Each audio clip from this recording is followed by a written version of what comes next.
Hello there guys and welcome back to another live stream.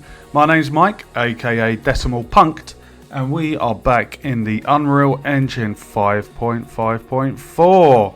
How are you all doing? So yesterday's stream, amazing progress guys. I've got in sound effects for the robot for his walking and running. Basically the same kind of sound cue, but the pitch is a bit different on the running one. So what I'm going to do is, it's a bit tricky with the stream music. If I pause the stream music and play the game, you'll be able to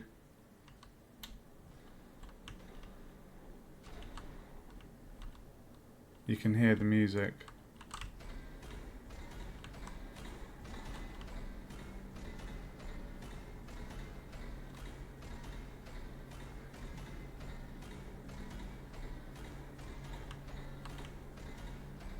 There he is.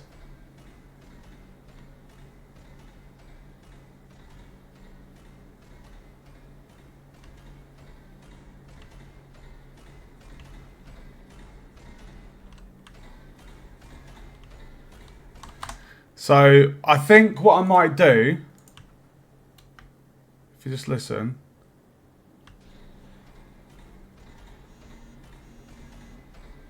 Fuck! My God, he always finds me.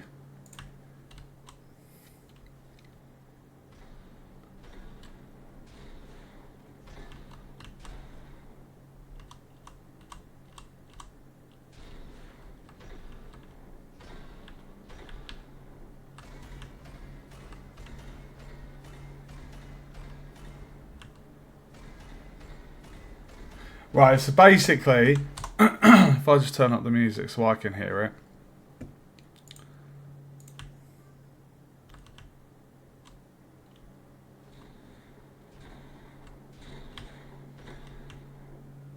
You can hear the really loud, clunky footsteps.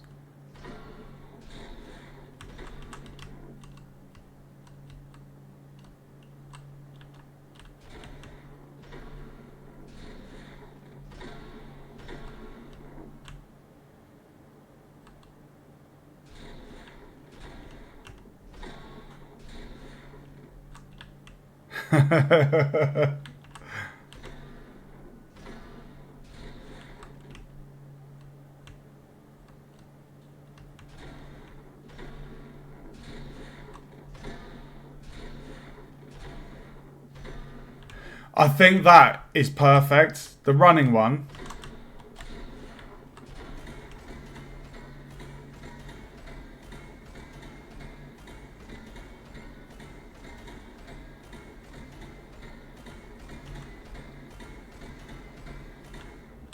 I think what I need to do, I have the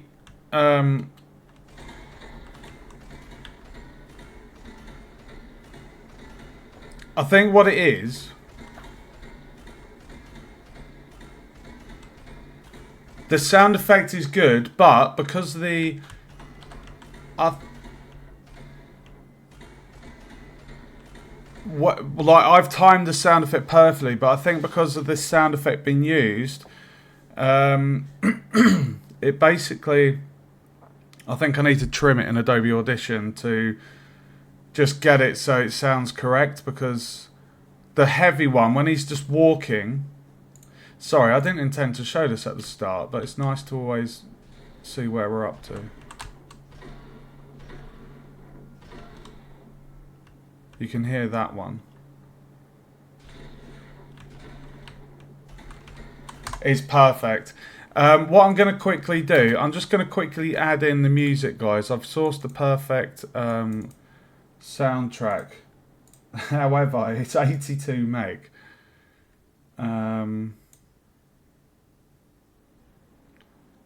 But it is a 7-minute. What is it? 7 minute 19 seconds.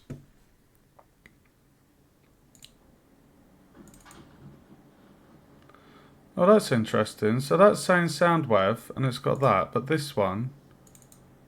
Oh, there we go. .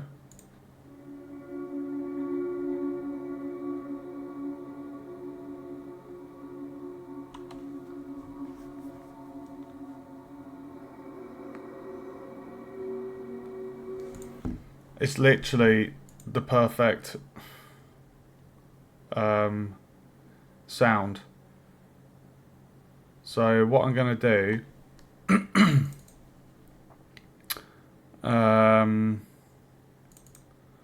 so let's see sound effects.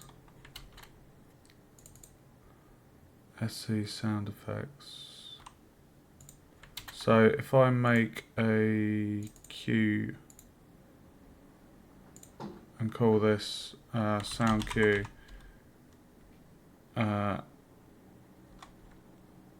ambience, and then move that to cue.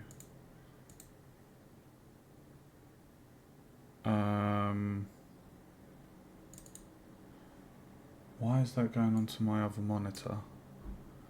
No, this is going to be sound class music.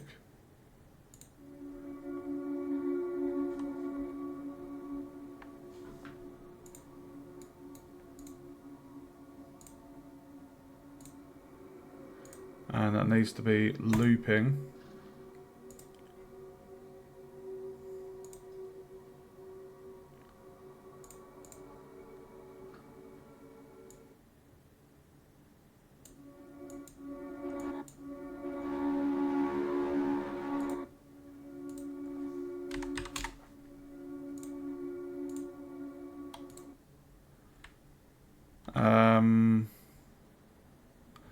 Right, so we're going to open the level blueprint. Dude, why is that all of those opening? Every time I open one, look. Oh, now it's doing it.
Oh, that is good.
so good. So good.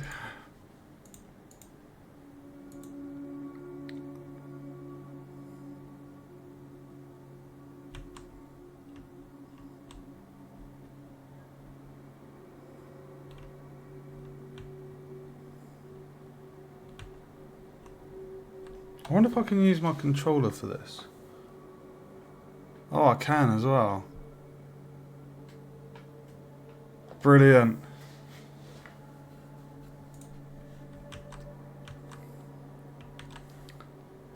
Right, so sorry, I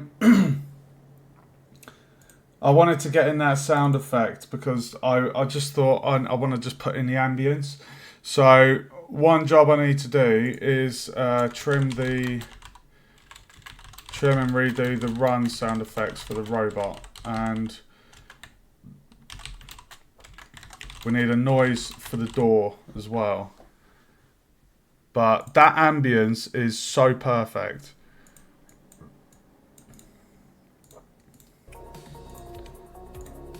Okay, let's save all. So what we're going to do, guys... what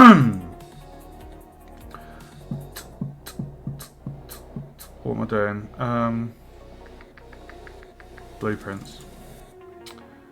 So... this is actually quite handy, right? Because at the moment...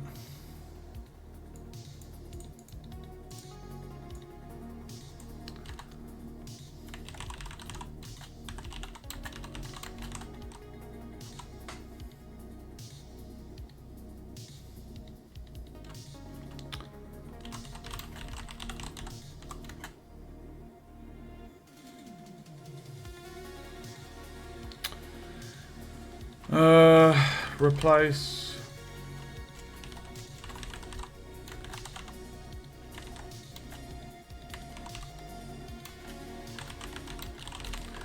radial UI progression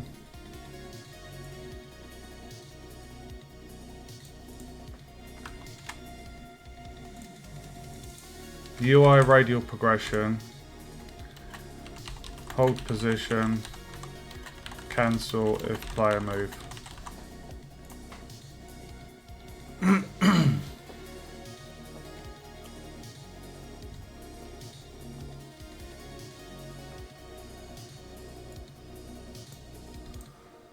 Right, I'm going to give that a red.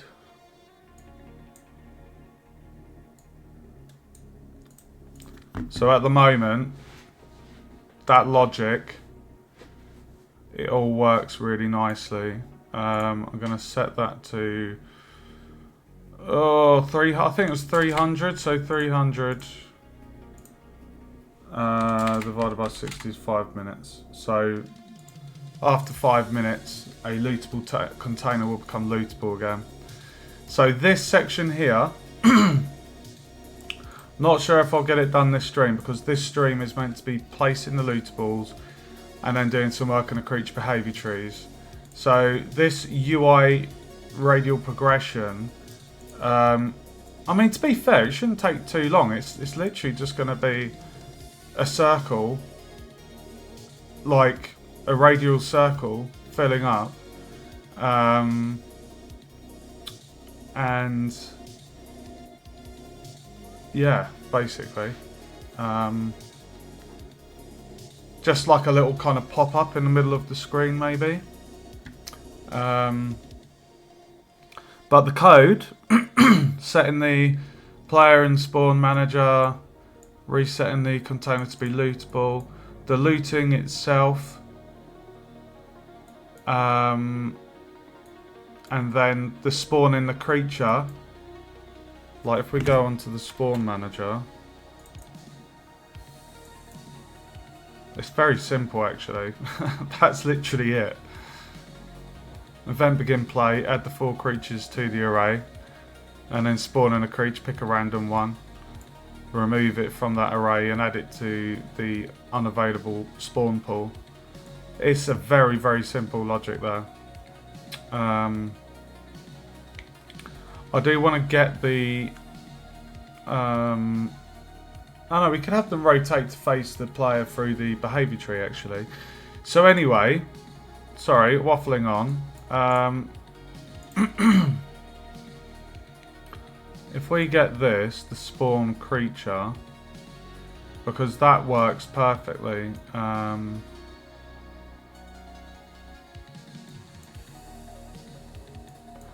I just get up the player character blueprint as well.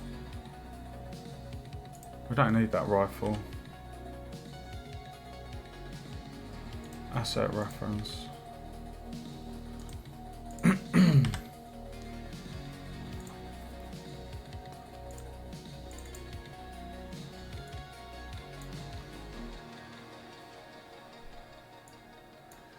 So basically this is going to stay as E.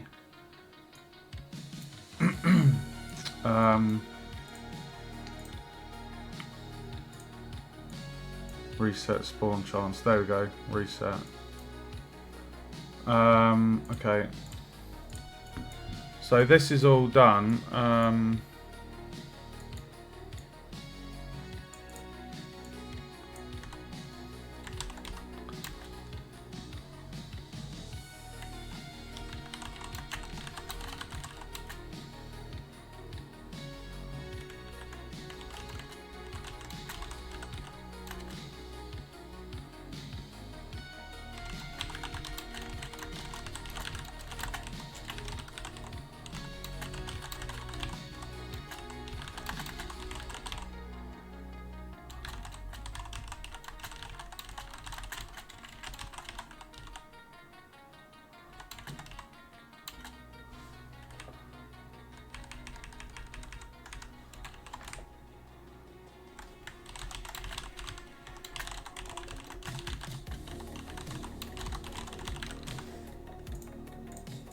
We'll give this a nice yellow colour for Looty Tooty.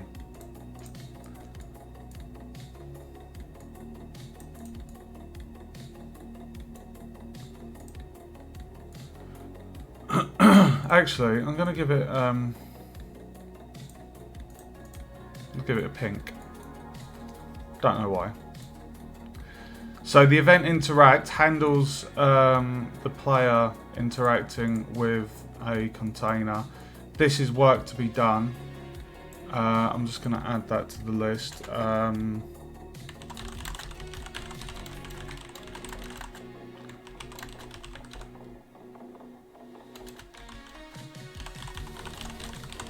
Welcome to the stream, guys. So what we're going to do, we have the lootable barrel. So if I just do a little list, barrel, chests,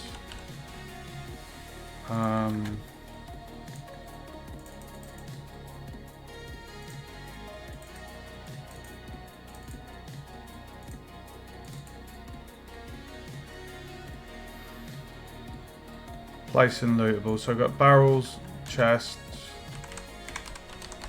locker B, locker C, locker G, locker yellow.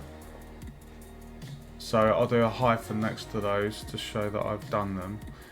I'm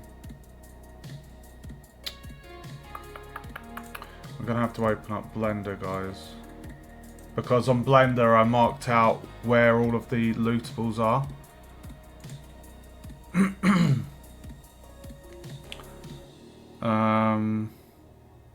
So we'll keep that there for the moment.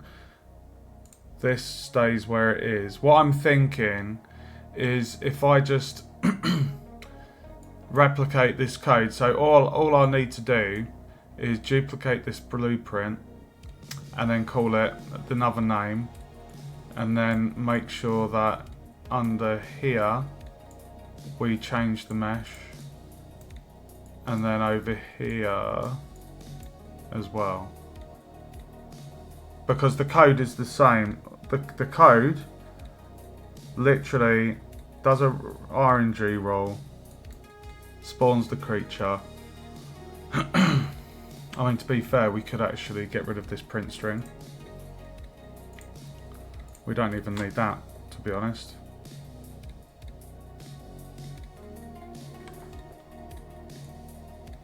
Minimize the flow of the code a little bit more.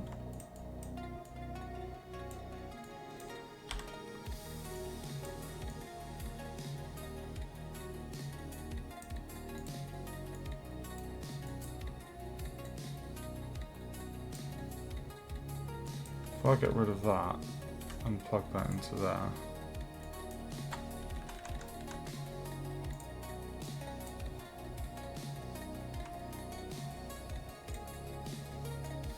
Nice. Why does that not look straight?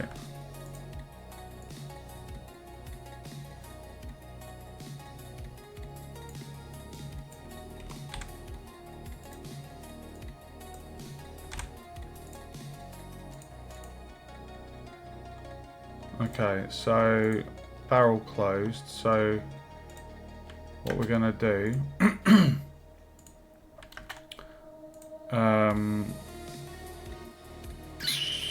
go into blueprints. So we've got barrel,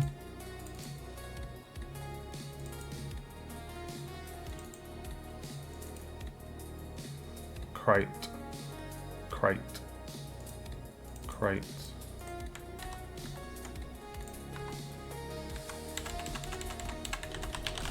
crate.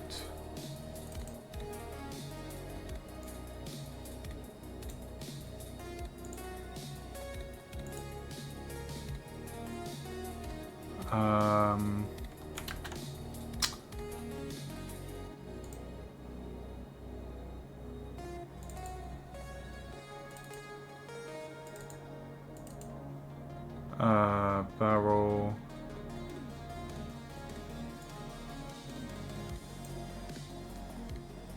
There we go. Compile, save. Is it gonna update? Oh, you cheeky bastard.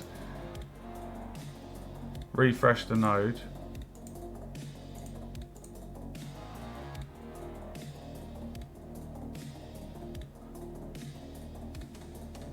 Interesting. Oh, I need to change it. Sorry. So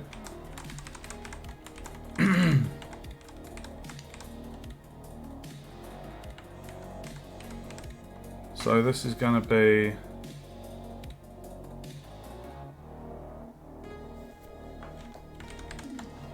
SM crate closed.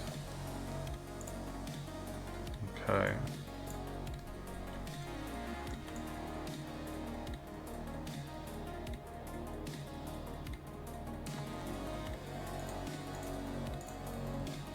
Right, so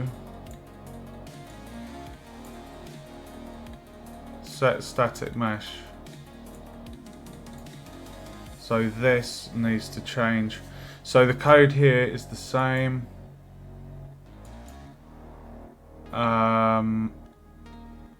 Reset lootable. So this needs to be changed to crate closed. So in the lootables closed, that's going to be crate closed. And then this one is set to crate open. And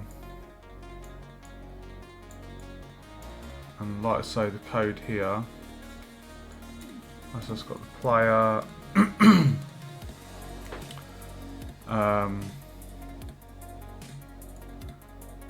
Yeah, nice. Set the mesh, so when it's been looted, crate closed is changed to crate open, and then when it's reset, crate closed is changed to, yeah, crate closed. Nice and simple. then what we're going to do is go to our blueprints.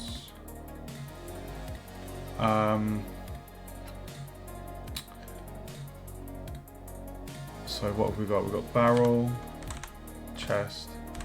So I'll do the blue locker next. Just want to check how I've labelled it. So have a sip of the coffee.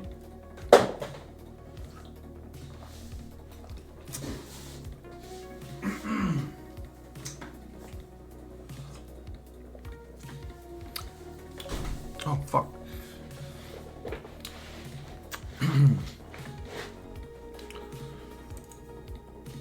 So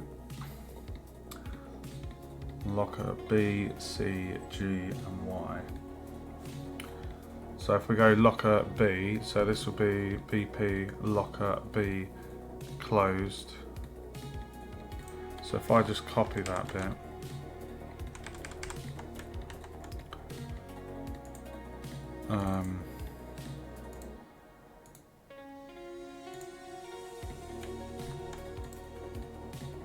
Locker B, oh,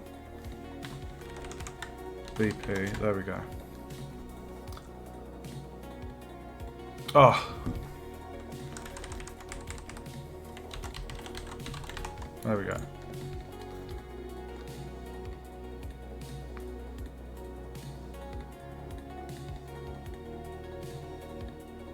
Barrel, great.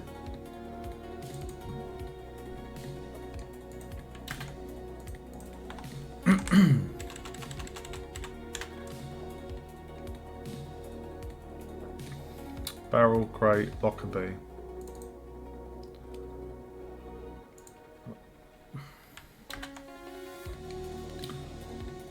So it's going to be locker locker B closed. And what I'll do is I'll just copy that name and do that.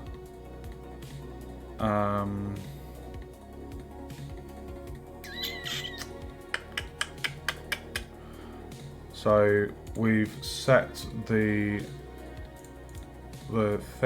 model to be that.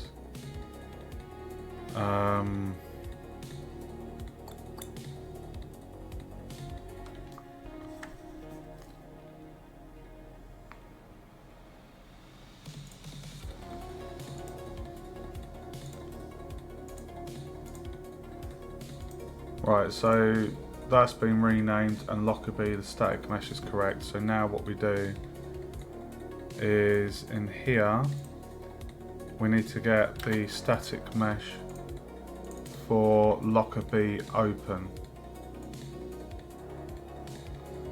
SM locker B open. SM locker B open. Oh my god, we so need to get sound effects.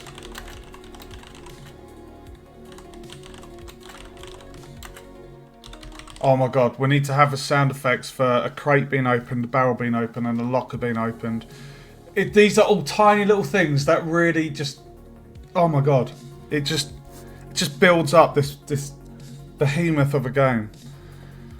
Very exciting, guys. Right, so SM locker B closed is going to be changed to locker B open. And then up here, when it resets, it's going to be locker B closed. Okay, so we just hover over that, check. So locker B closed, locker B open. Locker B open. Save that. I think that's... yeah. Right, so now we're going to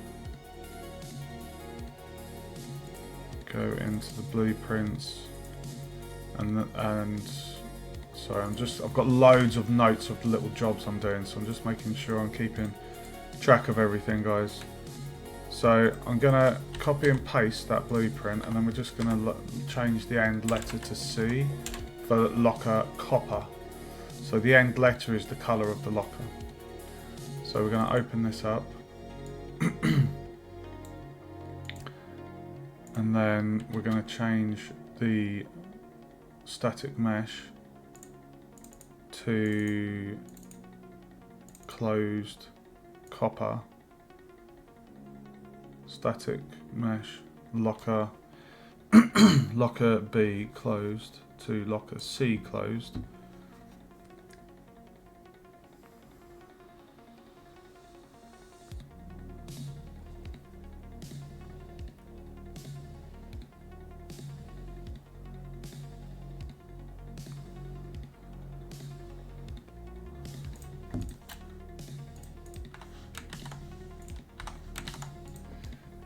And then in the code here, that needs to be locker C open.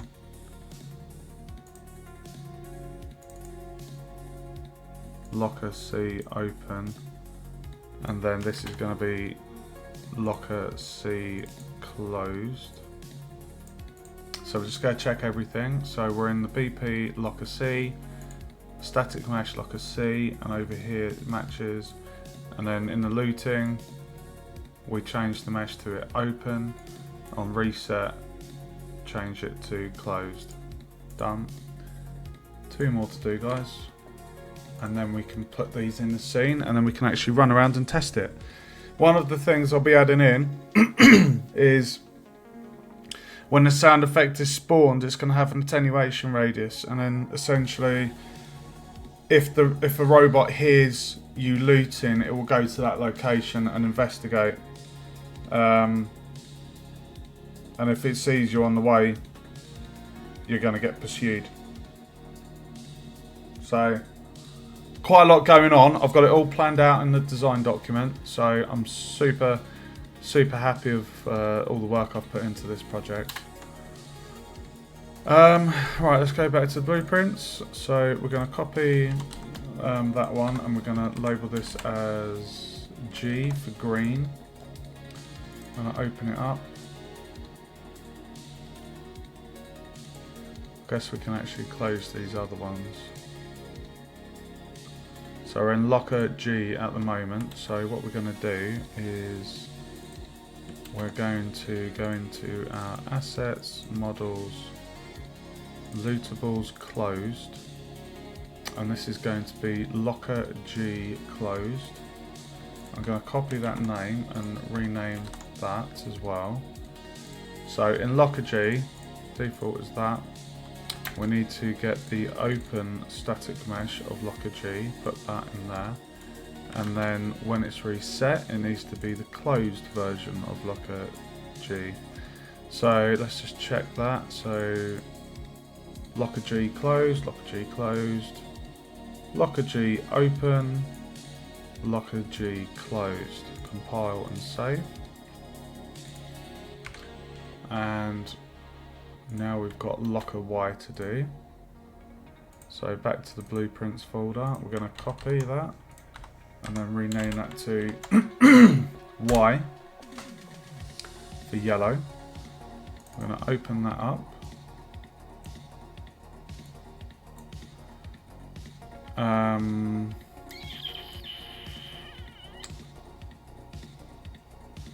And then click on the static mesh.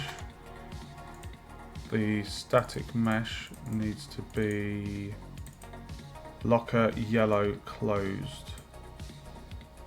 I'm going to copy that and rename that, and then when it's reset, it's going to be that, and then when it's open, it's going to be that one. So let's just check. So compile, save. So the static mesh locker yellow closed, locker yellow closed. When it's reset, locker yellow closed. When it's looted, locker yellow open. Right, so that Sorry. That is all of the lockers. That's all the blueprints created. So now what we can do is I'm just thinking actually. No, don't worry. All good.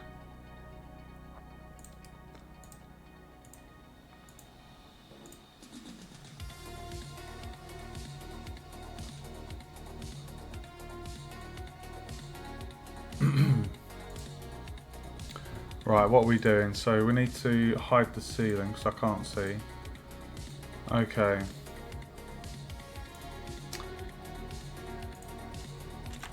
Atrium, science, office, maintenance. Right, so what I'm doing, guys, is I've just made a note in Notepad. So now that we've created or essentially mirrored the code for the barrel, all of the lootables now have the same same code. They function the same. Their purpose. So now what we're going to do is we're going to place them in the scene. Now, if I get the lootables folder, I can actually get rid of these because these were only put in for testing purposes. So we'll get rid of those. Save all. Okay, so if I show you Blender, this is the science sector, office, atrium, maintenance. The number annotated in a circle is how many lootables are in that area. So I think I'm going to start with the atrium. So you can see there's a total of 4 crates. Okay. So what I'm going to do, so 1, 2, 3, 4. 1, 2, 3, 4, 5, 6, 7, 8.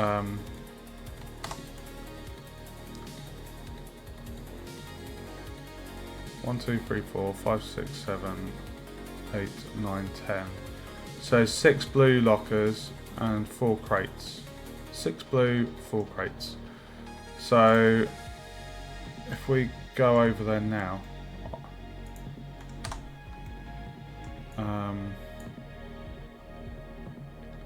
If we do the crates first, now I should be able to select it and replace with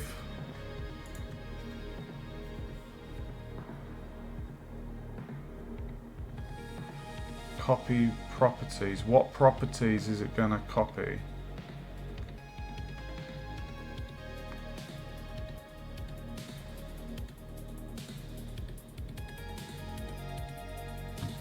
I have a feeling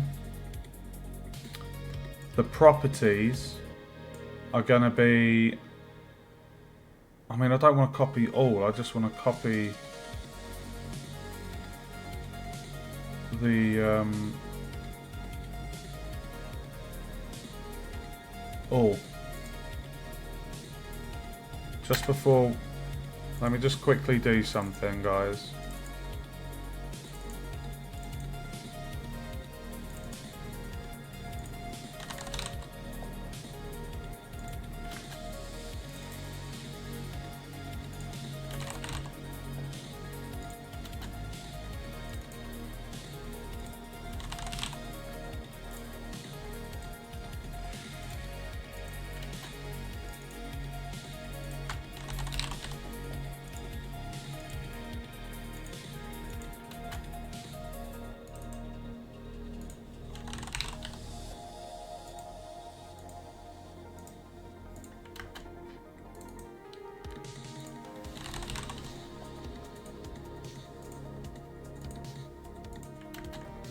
Closed, open.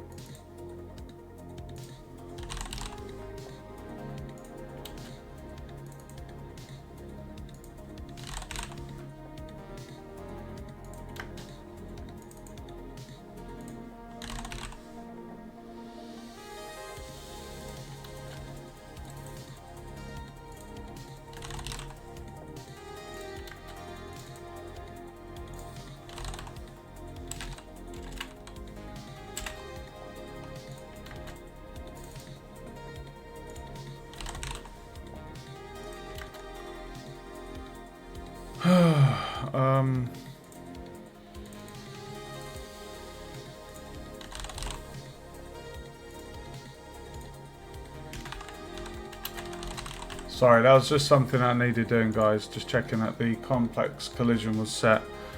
Right, sorry. So back here. So what we're going to do, I'm just going to...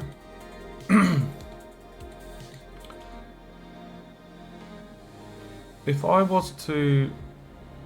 So this is a crate, right? If I right mouse click, replace, and put in crate...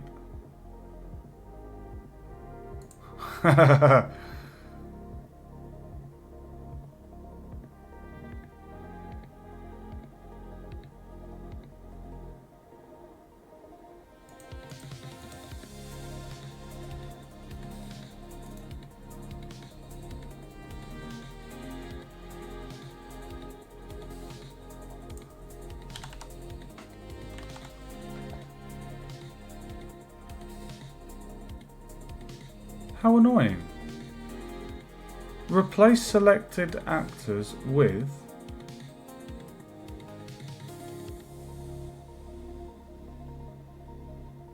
Right, so...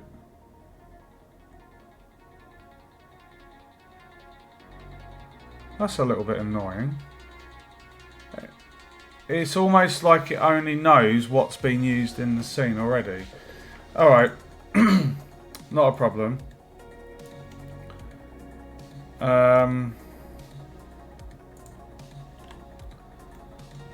Let's just go through the whole bloody level, shall we?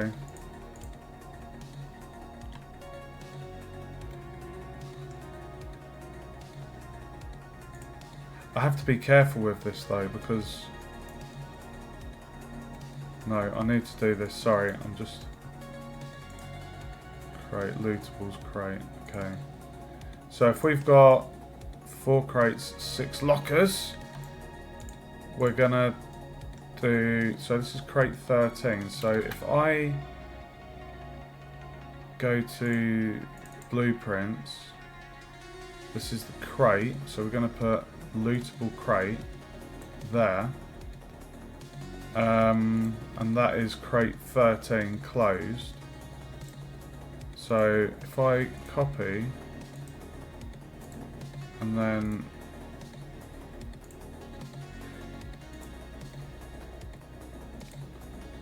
copy the location, the rotation is 270.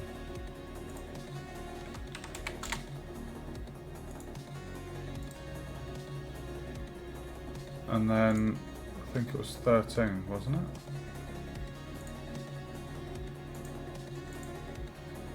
So crate 13, if I delete that, there we go. Okay, and then we'll do the same for this one. So that's 14.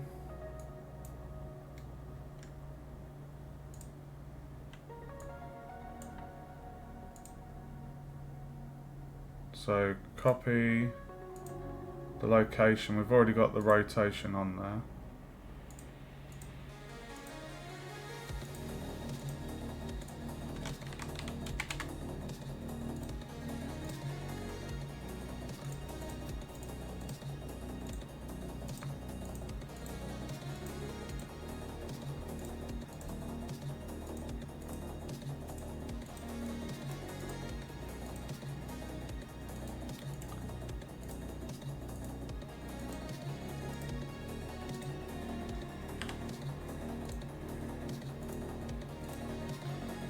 And now we can actually just go and test those.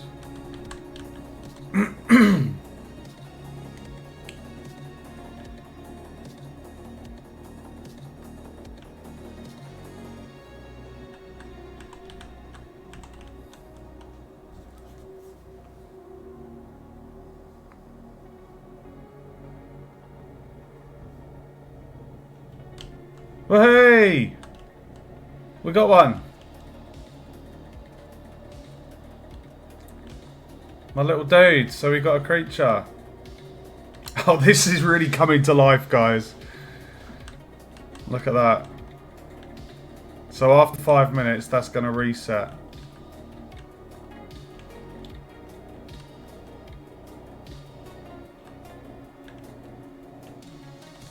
Oh, this is so freaking cool. Alright, so now we've got to do these two over here.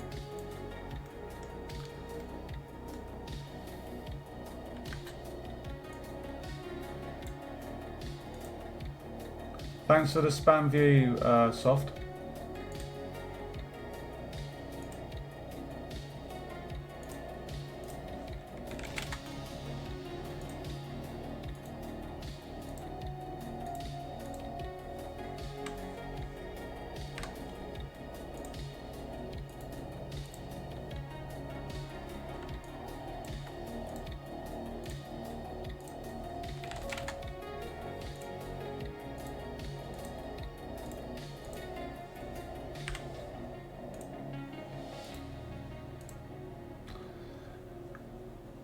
And then if we just test that.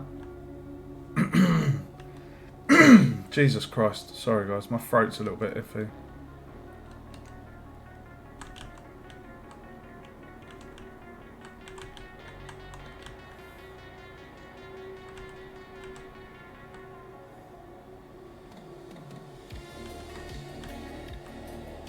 Holy crap, we've got 3 creatures. It's a 5% spawn chance. Jesus has blessed us, guys.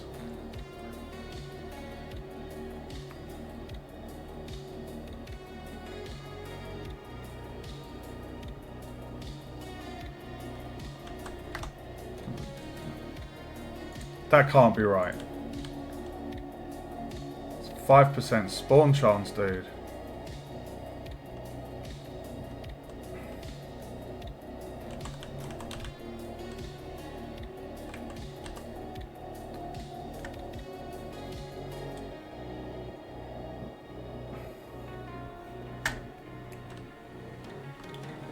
Okay, so that is the 4 lockers done. So now we need to put in, sorry, 4 crates. So I need to put in that 1, 2, 3, 4, 5, 6. Now we're going to do the lockers.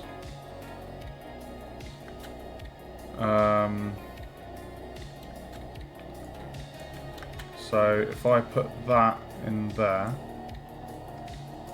the rotation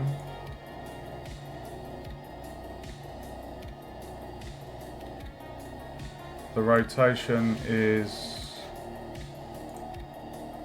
135, so I'm just going to copy the rotation and then we're going to copy the location. We're going to delete that one. There should be 6 in total. Yes.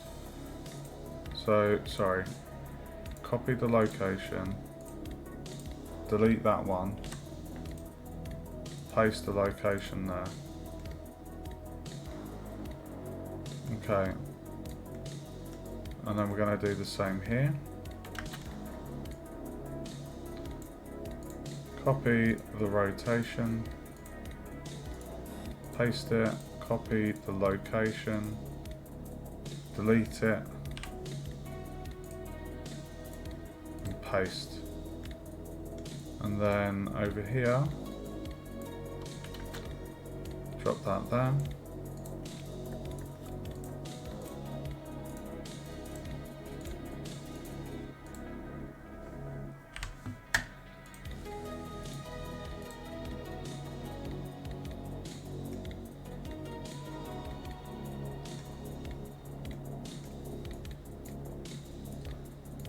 Next one's over here.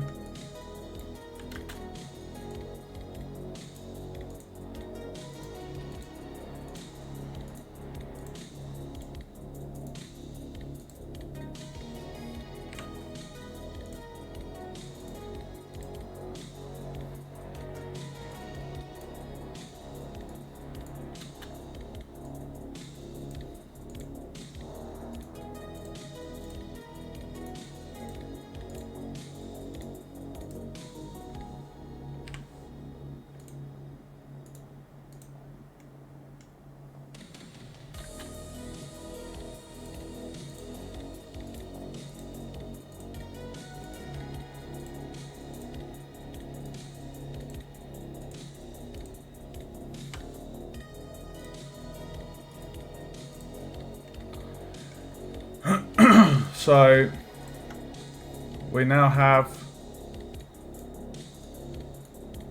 the 6 blue lockers and 4 crates, totaling 10 objects. As we can see, 10. So we're gonna save all, and we're gonna move. So we're gonna move the crates into Lootables crates, and then the blue lockers will go into Lootables locker. And we're going to save all, and we're going to test.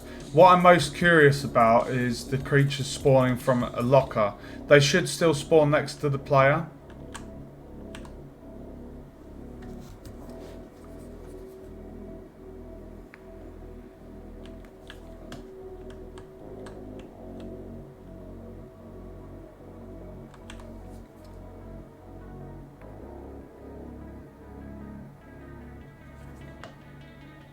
Excellent.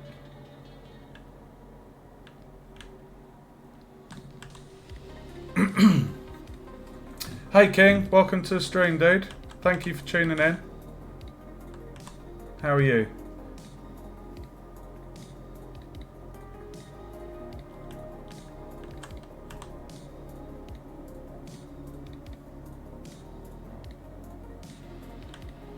Oh, are we gonna get one?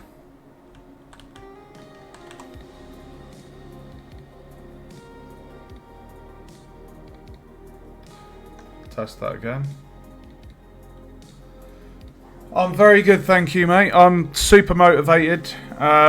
This project's coming along super well, and we're deep in development at the moment with behaviour trees spawning, all sorts of juicy stuff.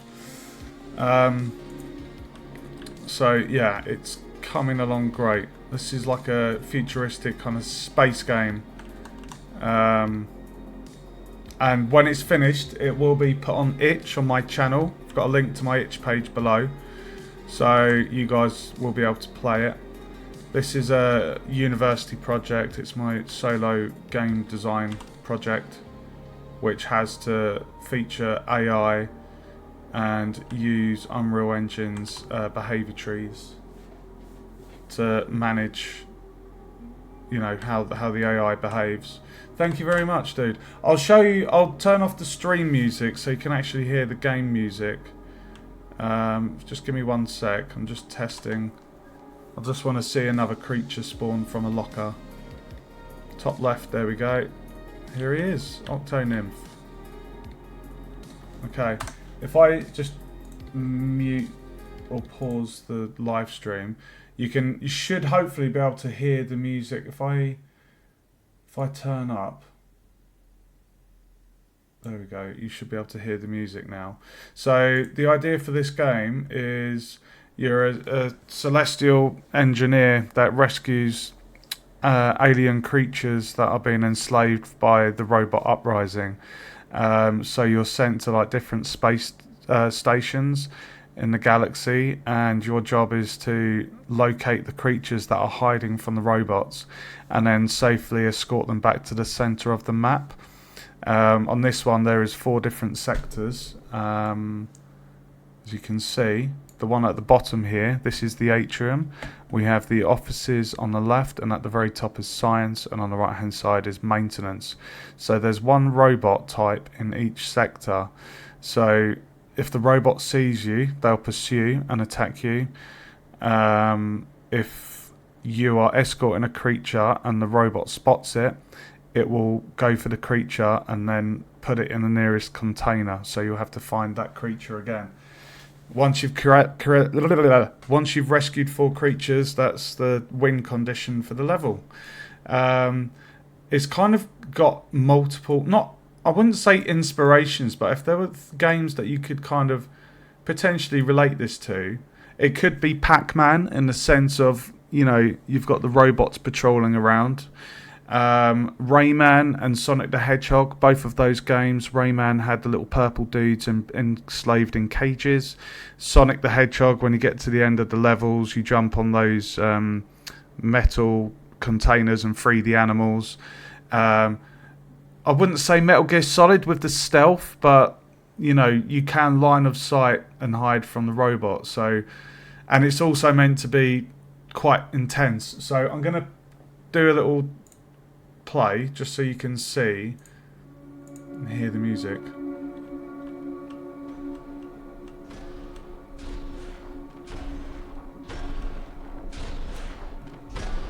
This is the robot.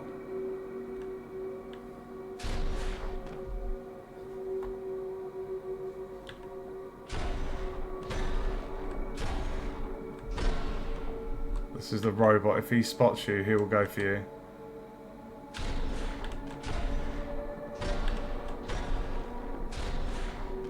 It's quite scary.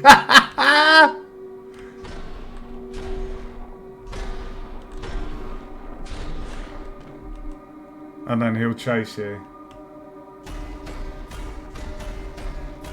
I'm going to refine the audio for the running. But everything that you see, I modelled myself.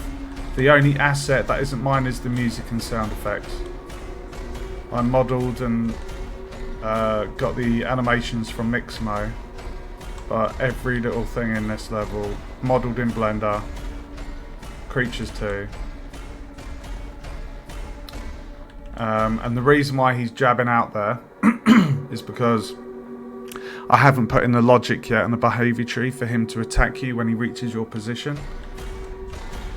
And we're going to get sound effects for the thing there. There will also be decals on the walls, so signage to say like Sector A, Sector B, and then whether it's the offices, the atrium.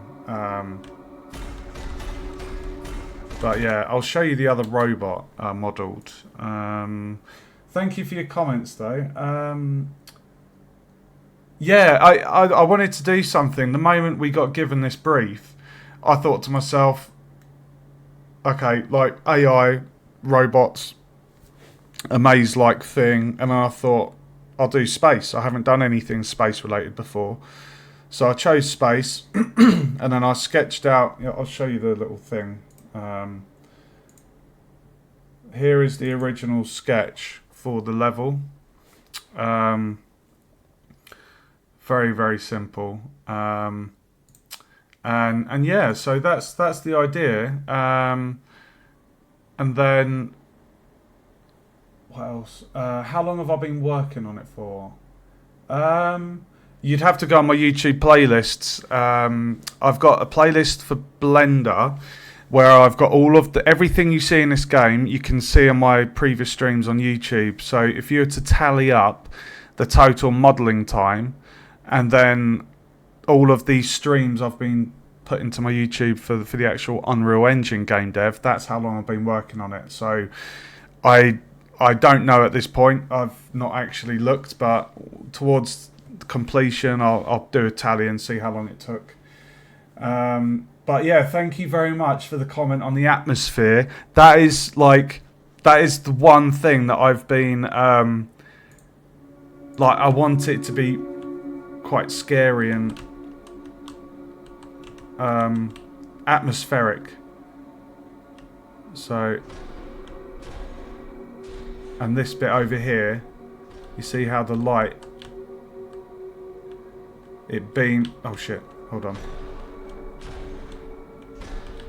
Yeah, so I need to do a little bit of work on the light coming through here, because the light's meant to beam through, but it's doing this weird, you see that haziness at the top there around the edges of the shadow. So this is temporary, but it's the effect I'm going for. It's affecting the rest of the level. Like if you look up over here, you see how far the light is going. It's affecting up the corner there. So I just need to play around with the settings, but that's a polish job. It's not super important, but I'm so freaking happy with it, dude. It's honestly, I'm so happy with this project. It's It's doing everything that I have in my head. All of the ideas, the way I want it to look, the way I want the behaviour, everything is beautiful. And I'm really excited to do the UI HUD for this. I'm going for like a futuristic kind of, I think it was a black and a green type HUD. You're going to have health bars.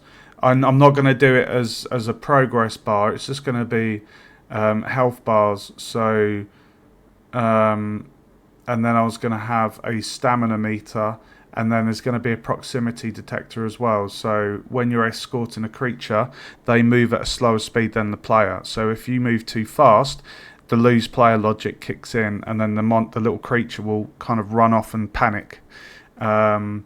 So there's quite a few cool elements.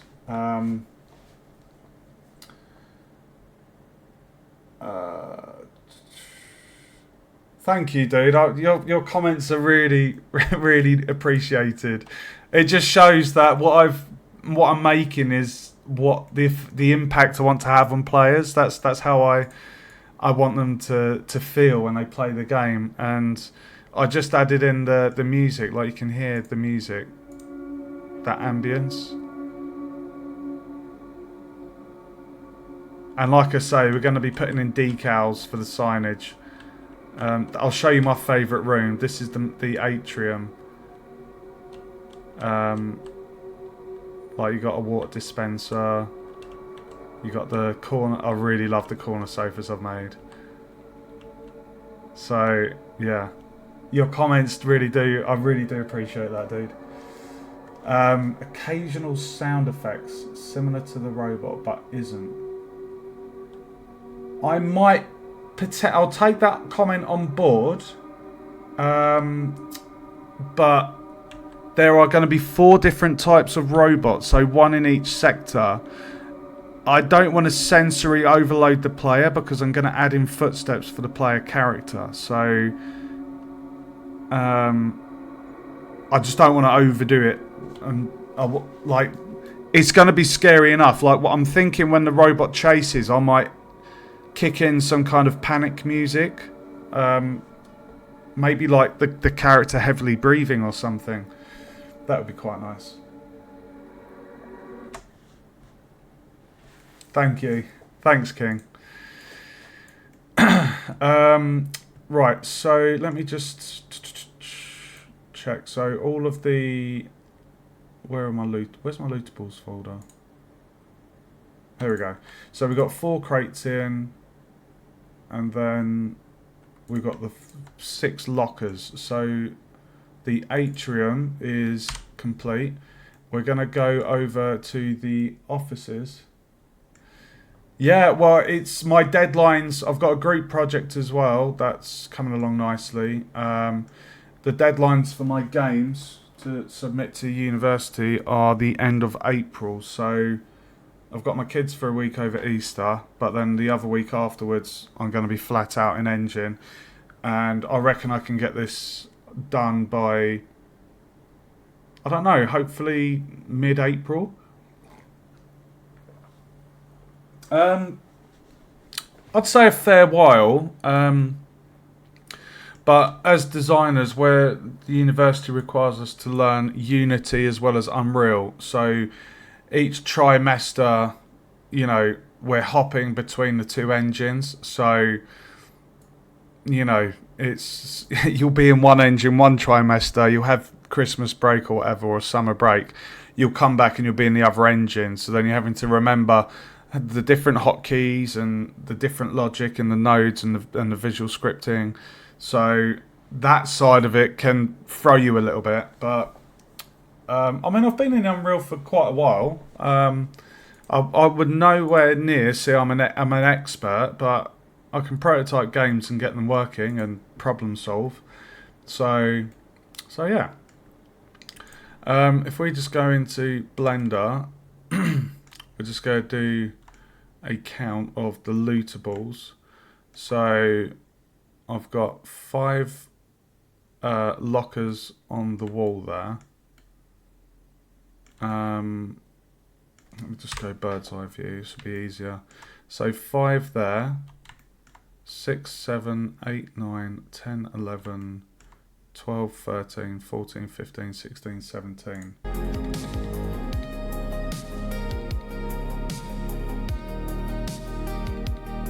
Yeah, it's because Unreal and Unity are like, I think, the two most popular commercial game development engines.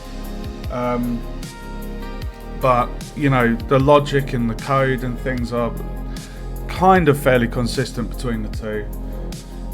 I definitely have a preference for Unreal. I prefer the UI of it. Everything's modern and nice to look at and presented well, whereas Unity feels completely different. Like I love Blender. Similar thing. I use Blender. I've not studied art, but I've learnt how to model. Artists at university use Maya. When I see them working in Maya, I'm just like, oh my god, that looks awful. You know, the user interface of it. So yeah. Preference for Unreal, preference for Blender. Right, let's get in these lootables, guys. So, thank you for tuning in, by the way, King. It's nice to have some company while I work.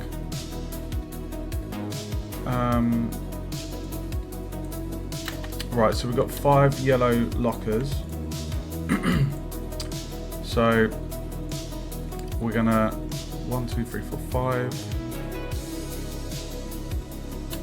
So we're gonna get the blueprint for the lootable locker, and we'll start at the end. So we're gonna copy the rotation, paste it onto there. We're gonna copy the location, then we're gonna delete that one, and then paste that there. So now we've got the lootable version of the yellow locker. Thank you. So have you got any plans for the Easter break?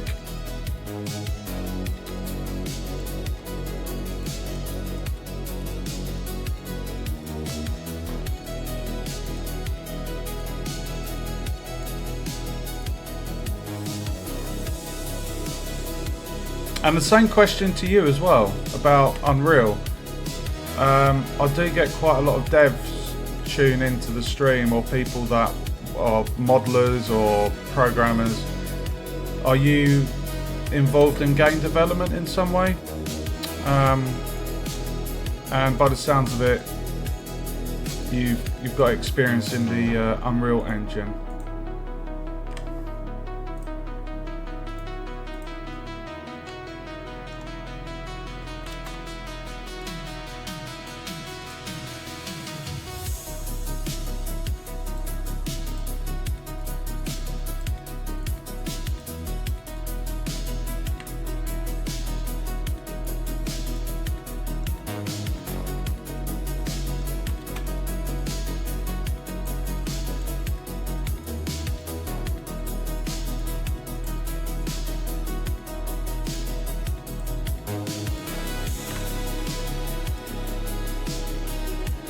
There we go, we've got the 5 yellow lockers in.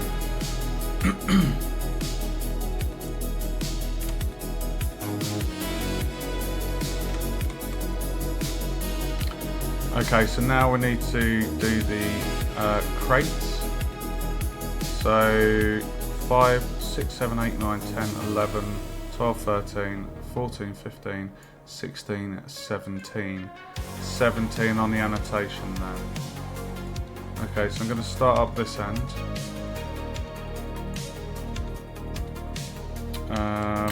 We're going to drop in the crate there. We're going to copy the rotation.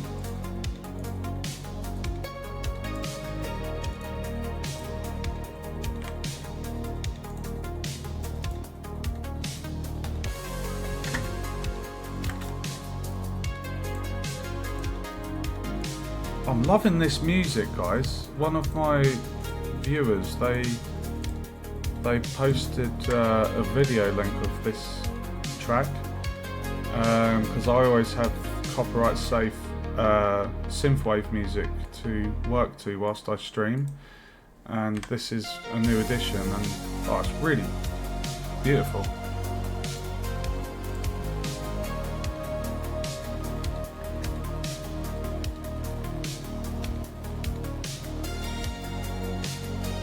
Oh wow, 11 years. Fantastic, dude.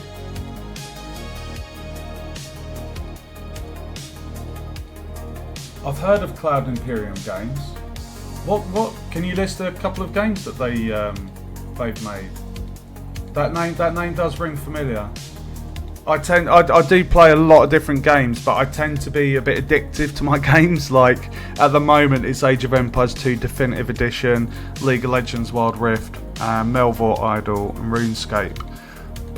And a lot of indie gems. Like I play a lot of indie games like Binding of Isaac, and those kind of games you sink hours into. So I have heard of a lot of different game company names, but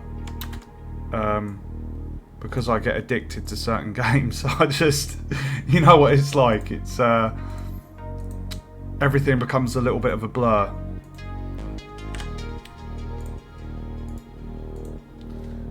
That's amazing though that you're now an online tutor. Have you heard of GameDev.tv? That's when I started university. I bought a bundle package on like Humble Bundle, I think, and it had absolute hours of 3D modelling, and they also have other bits in there, but they also do like online, learning material. It's just a really nice way to work from home, isn't it? Oh wow, Star Citizen. Oh, that's awesome. I've heard of that title. Not heard of Squadron 42. I'll have to check those out.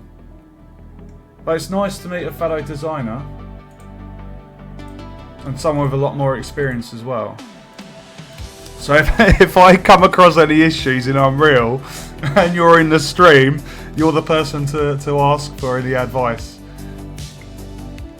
If I ever get any help on stream, like if there's something I'm trying to code in Blueprints and I'm struggling, it's nice when the viewers like kind of help me problem solve, and then if it's something I've not done before or just a problem I can't see, I always try to understand the solution and how it's working. So it's not just someone's helped me do it. I'm actually learning at the same time. Right, so we've done those 4 crates. 1, 2, 3, and 4. There's no other ones, so we're going to do these 2 next. Ooh.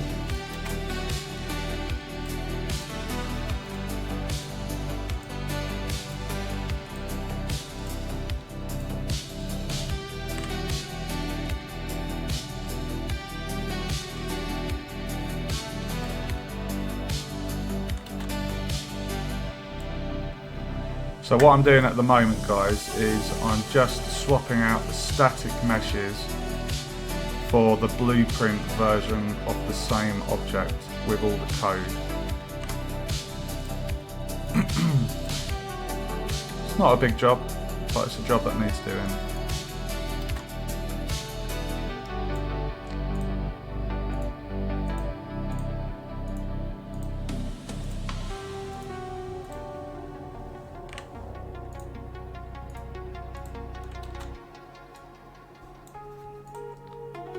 I'll do my best to keep track of the chat in the live stream, guys, but my eyes are really focused on this little process I'm doing at the moment, just making sure I don't do any mistakes, because there's a lot of content in this level.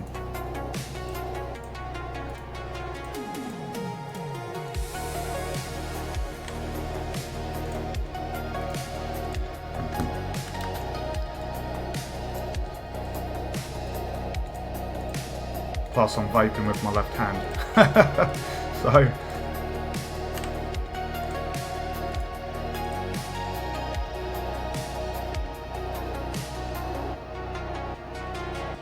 Oh, nice. That's cool. I stream quite a lot. I do, when I'm on my own, I'll stream during the daytime. A lot of the time I am streaming in the evening and into like the early hours of the morning. I'm UK based, so I literally, sometimes I'll start streaming at 10 o'clock at night and I'll finish at 5 in the morning. I really get lost in the game dev. Like when I'm just on it, I just have this, it's a weird energy. You just have this, it's like adrenaline and excitement from seeing your ideas come to life, you know. So yeah, if you're ever about to, feel free to tune in. I get quite a lot of regular viewers and really nice kind of community I've got. Not got a huge community, but the community I've got, everyone's really nice and helpful and just pleasant to be around. So there's too much toxicity online nowadays. Okay, so I believe all of these, if we just do a quick tally. Yeah, no, oh actually that's really good. So these are currently sat outside of their lockers, lockers, I meant folders, where I'm organising the project in the outliner. So the fact that I've dropped these into the engine and they're outside of the folder, it means I can just select all. And we can see here 17 objects, and we go to Blender and we can see 17 right there. So we've got all of the lootables in that environment. So I can tick that off of the list, and that is locker yellow. That's offices done. Yeah, that's always the way, isn't it? A lot of my audience is, I think, American based, but there's something about game dev where, even modelling as well, you just get lost, absolutely lost in the world, and it's something else, dude. Like, just, you know, it is amazing. I need to move, there we go. Okay, so this is the science sector. This is probably my second favourite sector in the game. I'm really happy with the microscopes I modelled and the alien-like tree in the middle of the map. So this one, what we need to do is we need to go up here, because as you can see, there are 15 lootables, and I've annotated where they are. So we've got, I think, 2 green lockers. These 2 are lootable, but over here, where we've got a stack of 5 barrels, the player won't really be able to get in there and do a search on this the middle barrel. So we're going to make the 1, 2, 3, 4 lootable. I think that's the only instance. So 1, 2, 3, 4, 5, 6, 7, 8, 9, 10, 11, 12, 13, 14, 15. So 4 crates, 3 barrels, 2 lockers. Yeah, okay. Right, so let me just go back to Unreal. If we quickly organise these lootables, so the crates. The crates are going to go in the lootables crates. And then the lockers are going in the locker folder. Save all, always frequently save the work. Oh, nice! Nice to meet a fellow Brit. Good country for some good game design studios, or just game studios.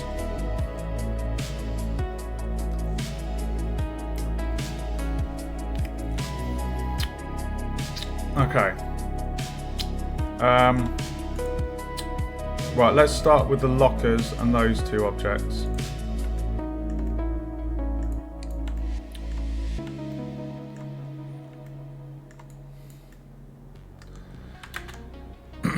Green locker. Copy the rotation. Copy the location, delete it, place that, go to the other side, locker in, copy the rotation, copy the location, delete it, and then paste that. Right, 2 green lockers are in. And now we're going to do this crate and this barrel. So that's a yellow crate.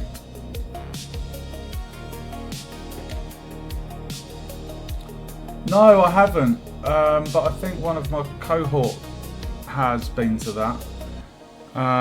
Is that Brighton on the east coast or the south coast? I think it's south, isn't it?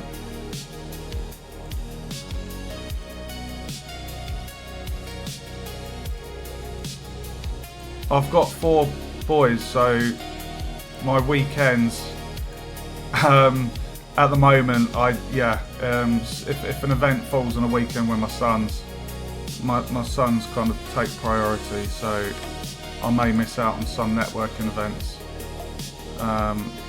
throughout the year, but ones that I can attend, I will go to.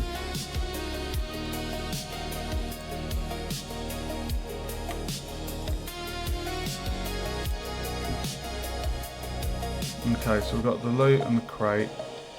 We've done those 2 thingies. So now we're going to just do the same with these ones. I'm just going to test that we can actually get in there and touch the barrels. 1, looks like we can. Yeah, the player can loot that, no problem. Cool. Right, so was it 3 barrels? Yeah, 3 barrels. So, barrel in. We don't need to rotate, so we're going to copy the location, delete, and then move that in there. Put that in there. Copy location, delete, paste.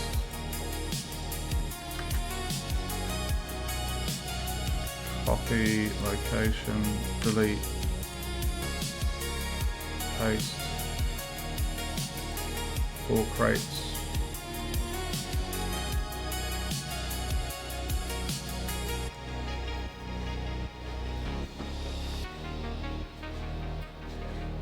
I'll try and make it. When's the next kind of event for the Brighton one?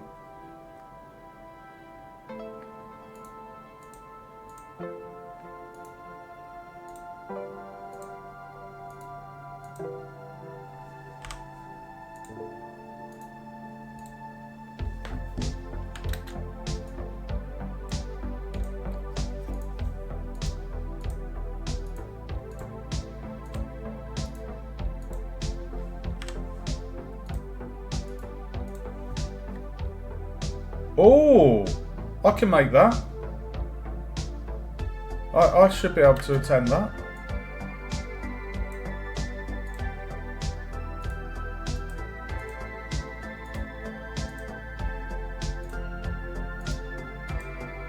I'll make a note of that.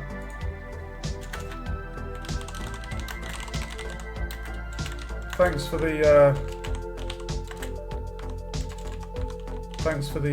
info there. I'll see if I can attend that event.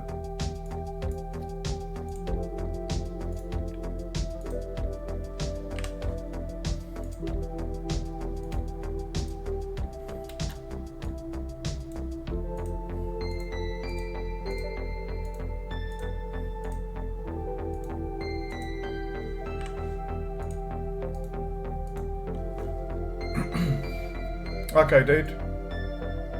See you soon.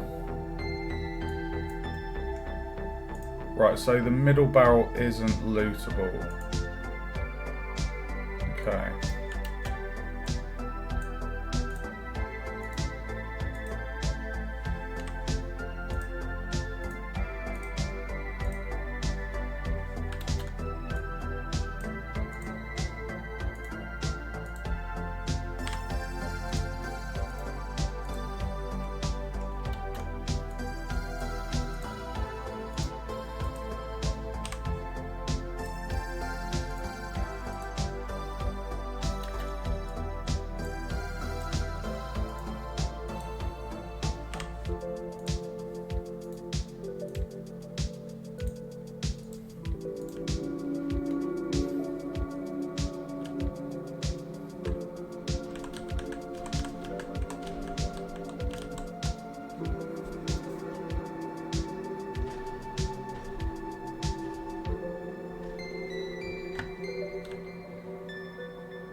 Gelatino, my man. We got Gelatino.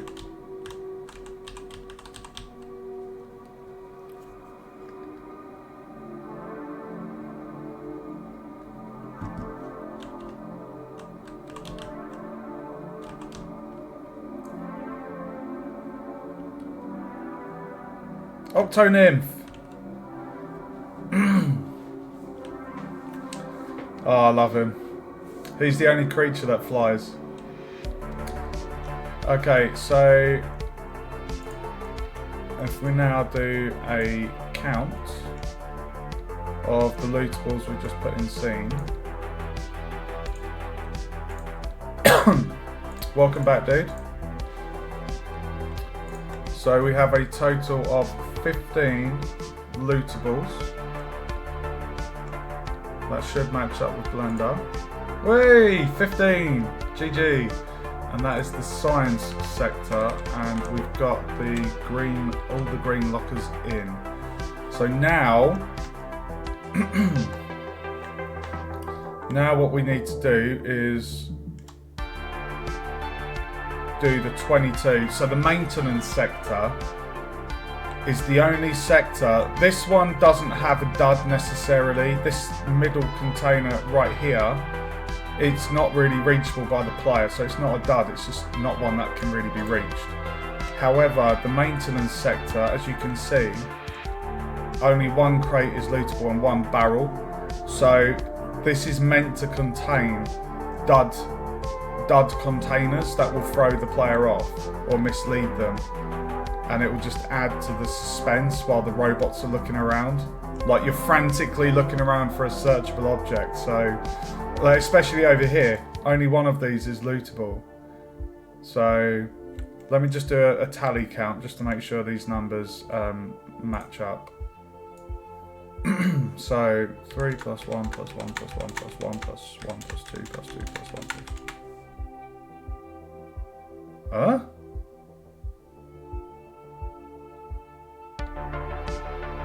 What? How did I get the number wrong? 3 plus 1 plus 1 plus 1 plus 1 plus 1 plus 2 plus 1 plus 2 plus 1 plus 1.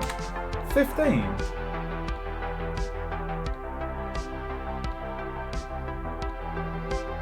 Why did I put 22 in a circle?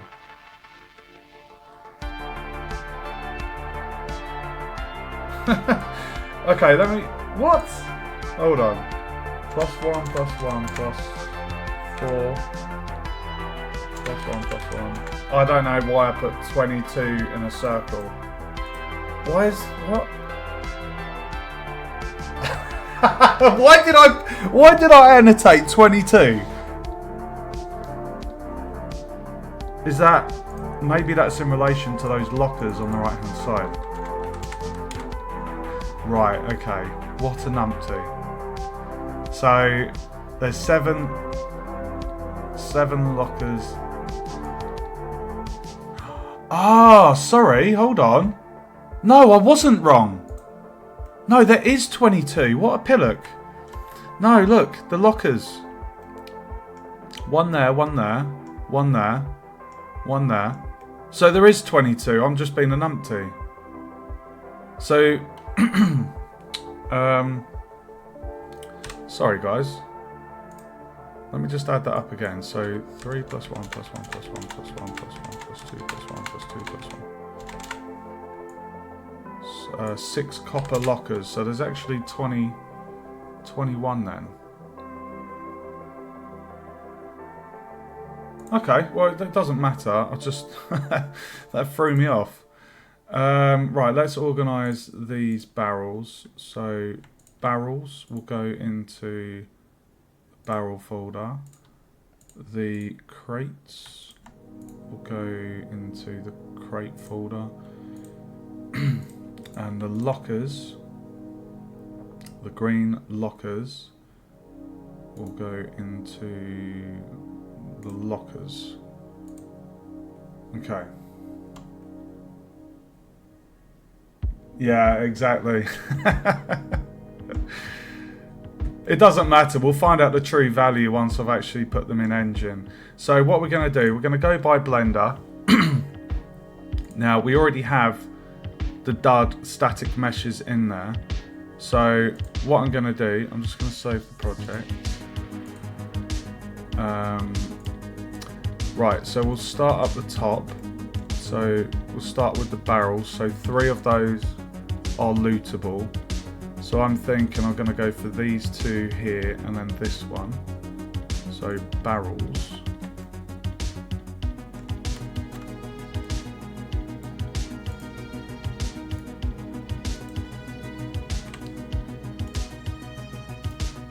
So that's 1.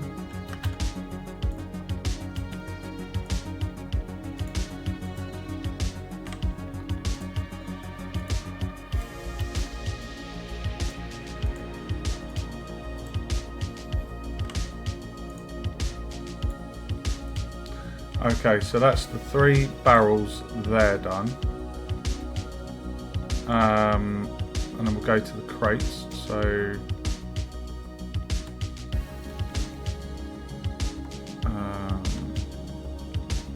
crates.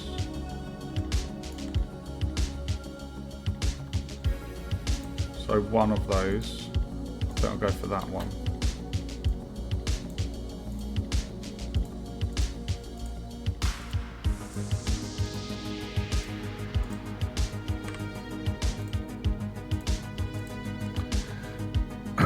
Right, the crate's in.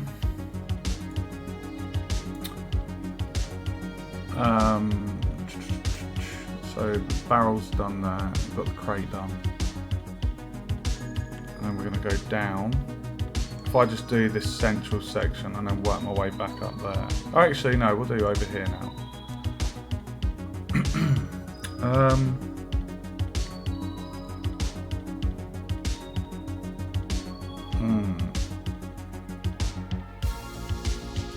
Which one?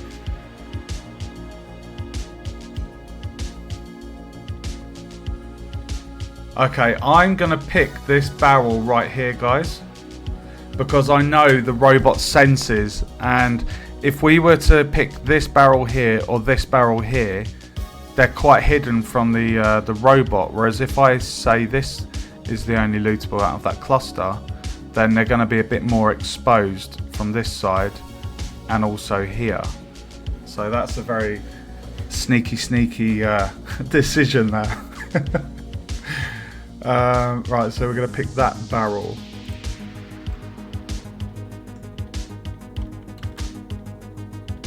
Sneaky.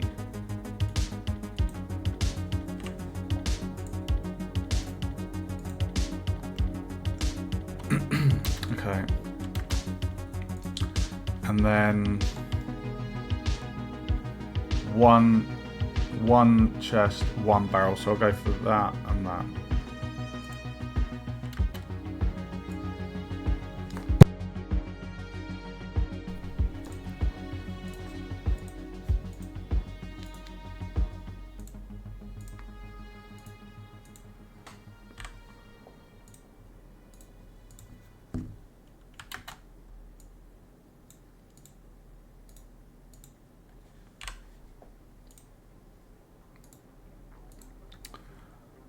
Alright, so the crate and the barrel are in.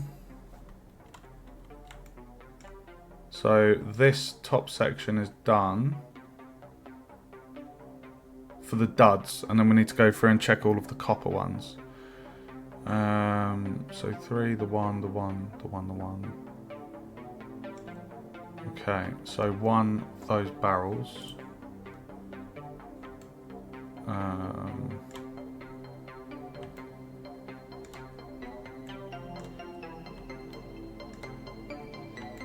I think I'm going to go for this one again.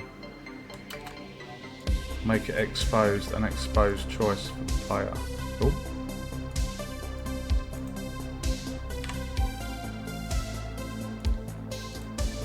Right, that barrel's in. Then we've got 2 crates here.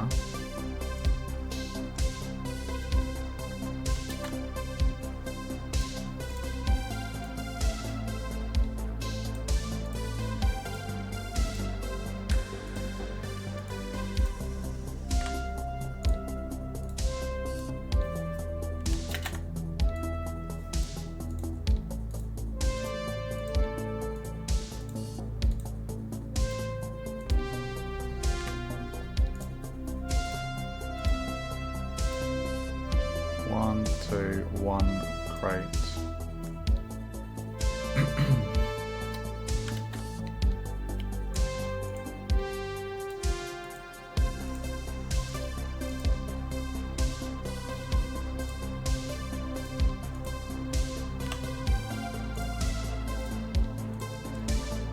Okay, so 1, 2, 1 in the big barrel cluster.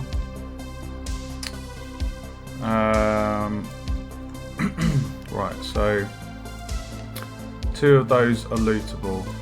I think I'm gonna make this one. I think I'm gonna make the end ones the lootables.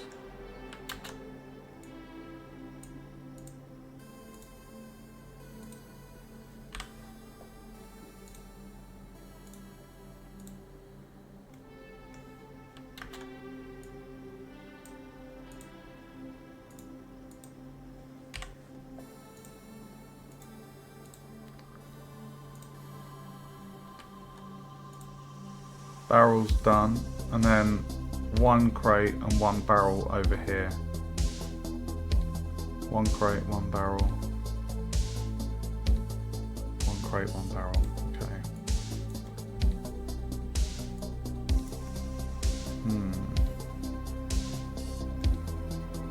I think I'll go for this one here.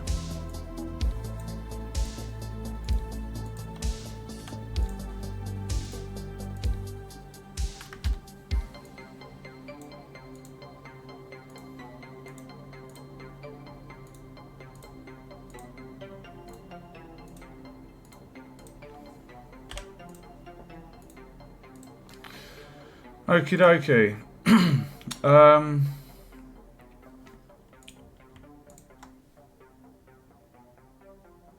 Oh, apparently there's 7 copper lockers.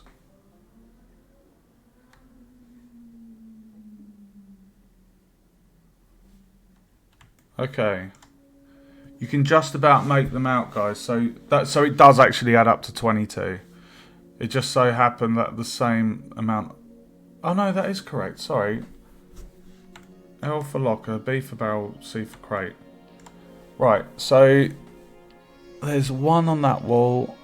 1, 2, 3, 4, 5.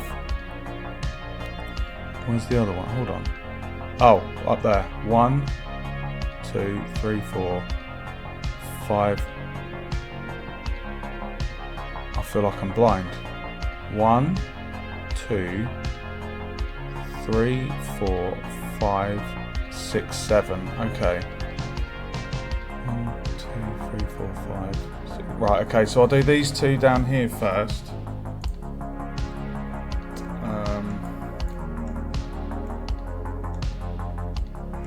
Where are they? Right, there, okay.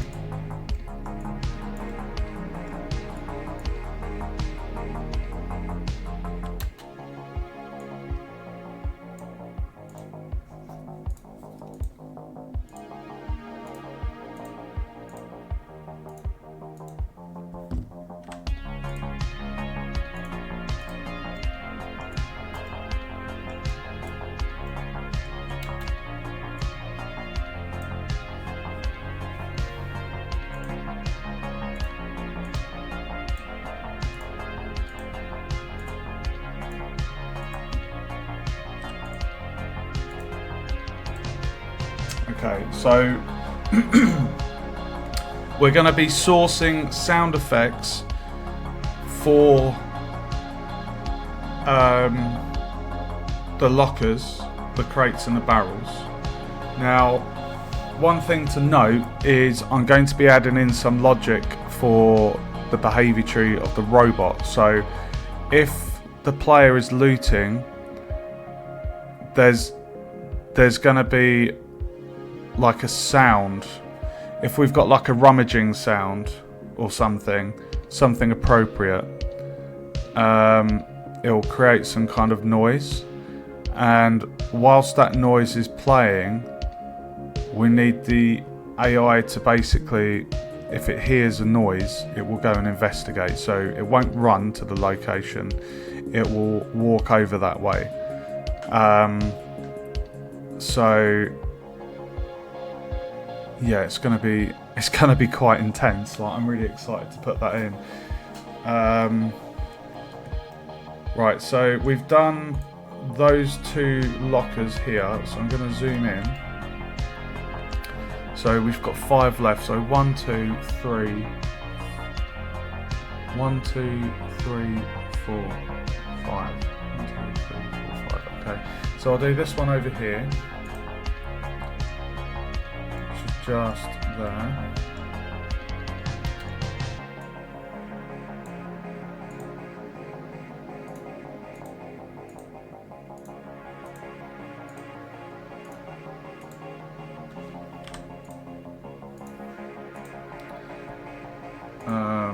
That's that one, and then we've got 2 here. But I think we'll go do this one first.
Okay, I believe they're all in.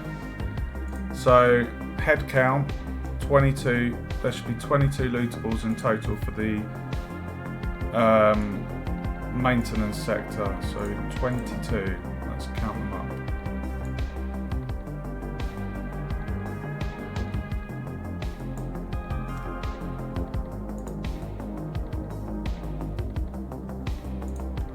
Hey, 22. Lovely. 22 total. Okay, so we're going to get the lockers. And we're going to move to the locker folder. We're going to get the crates. Move to the crate folder, and then we get the barrels. And we're going to move those to the barrel folder. So now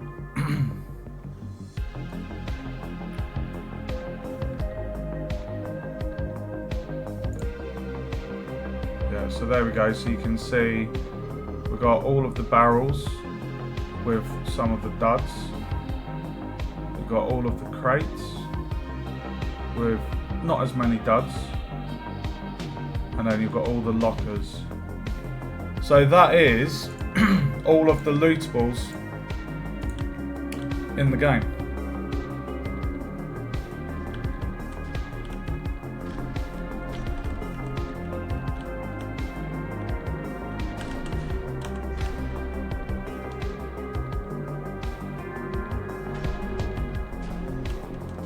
Oh, we got one.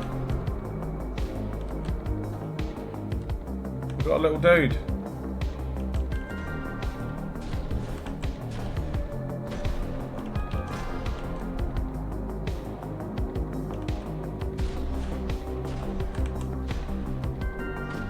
This is actually quite tense.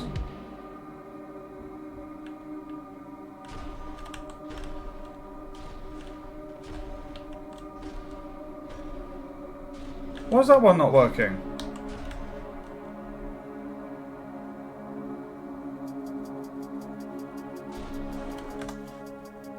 What?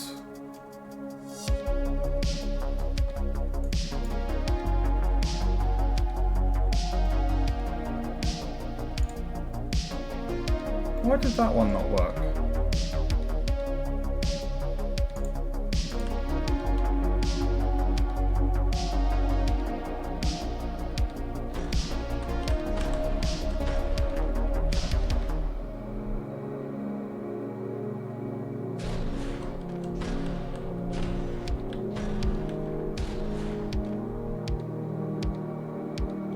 Weird.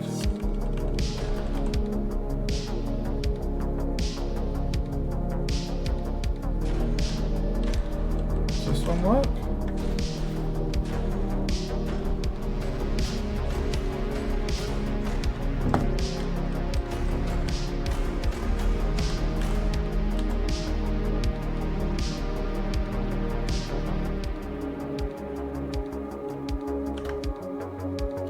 Why are the copper ones?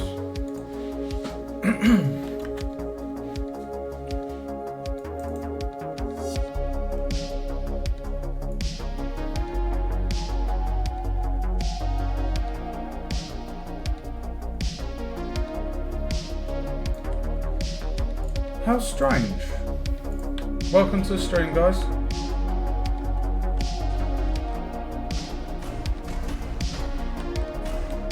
Lend me your light.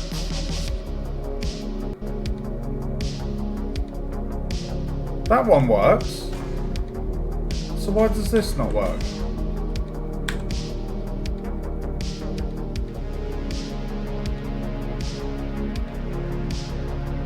What the fuck? You can be my light, dude.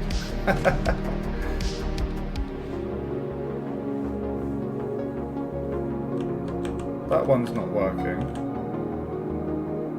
I wonder if it's because of the angle that they're at.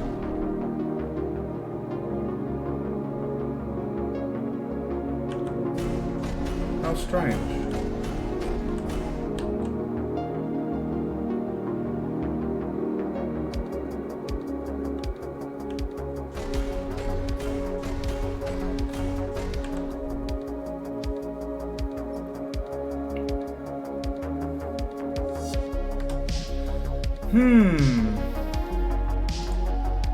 Wonder why. Let's check these lockers.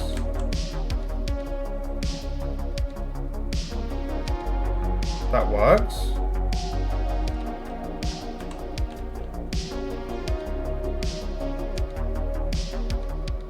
That one works. What the fuck? They're the exact same code. You guys saw me do that. And they're at different angles, so we're going to check the atrium as well. I wonder why, in that particular sector, some of those copper lockers aren't working. That's not working.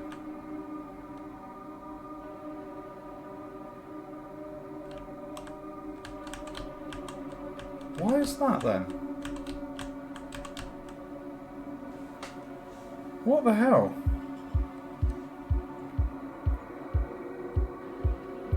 That doesn't make any sense.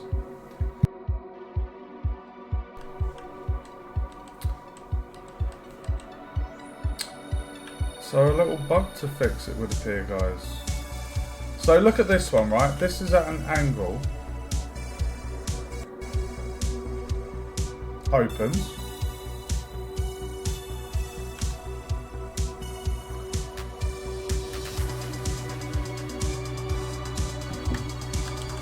I'm baffled.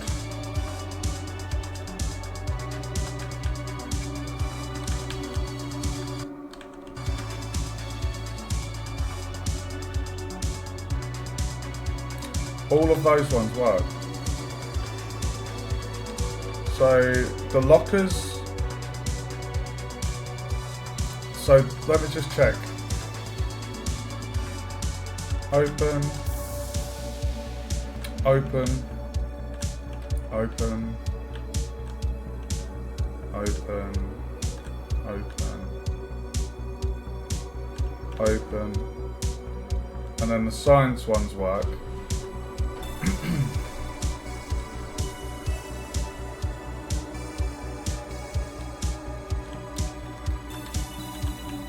Open.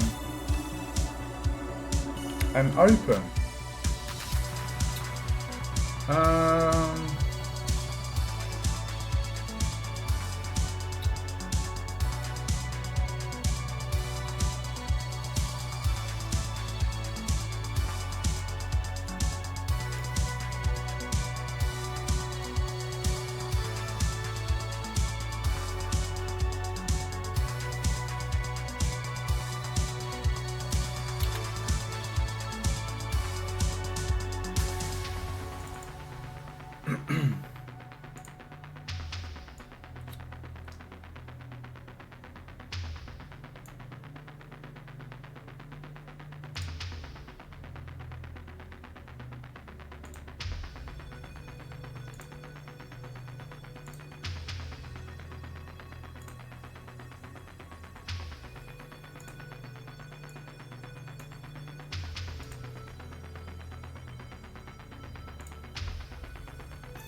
what the hell? I'm not sure why that's not working. Because if you have a look over here, for example, this one, I think that one does work.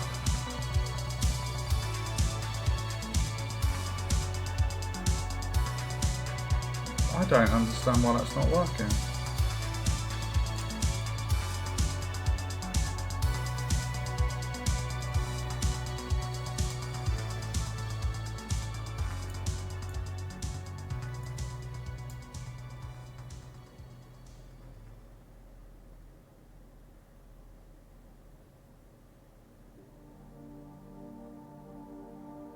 Ah.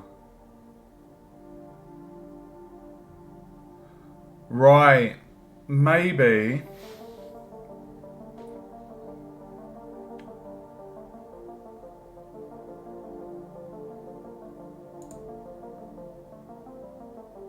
I think it might be something to do with the complex collision. Because we have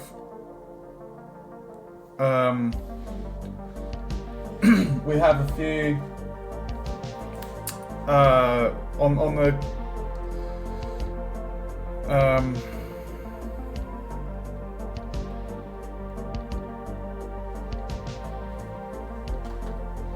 we've set complex collision on the static meshes, so I'm wondering if we tick that, if that would make a difference.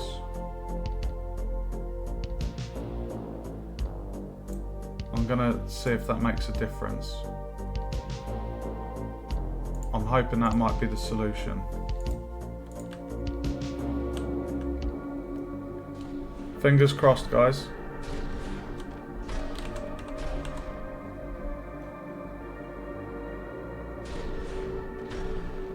That one worked.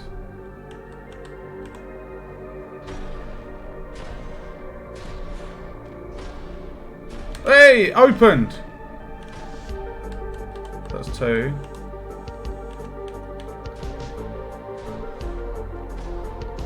3.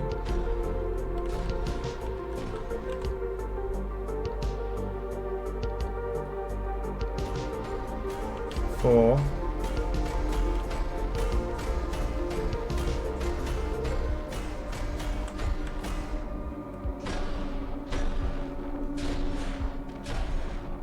5.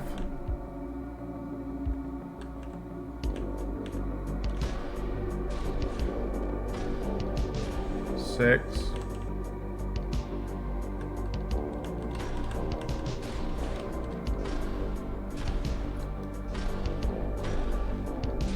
'Excellent. Okay, that's very interesting. So that a fix to that not working. Oh wait, we need to go test the offices. So that was literally just to do a little tick box boolean for testing against complex collisions.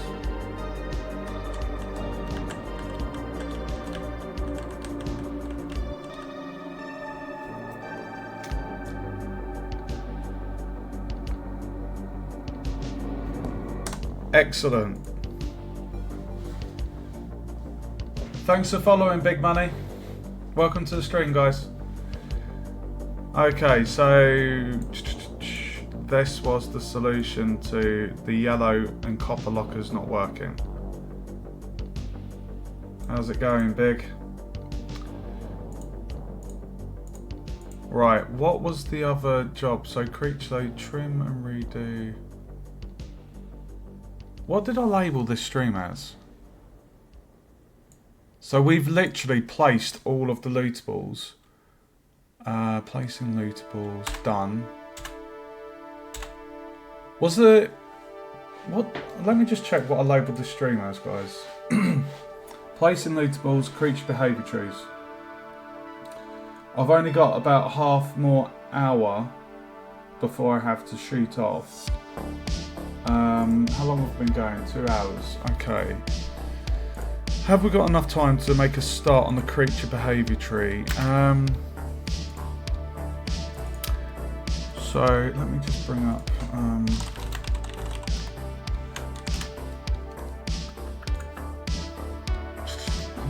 barely drink my coffee when I'm doing dev. Thank you very much, Big. I really appreciate that, dude. I'm quite excited with this one. There's a few more sound effects to source. The remaining jobs at the moment, I need to add in the other robot. I don't think I actually showed you guys the other robot.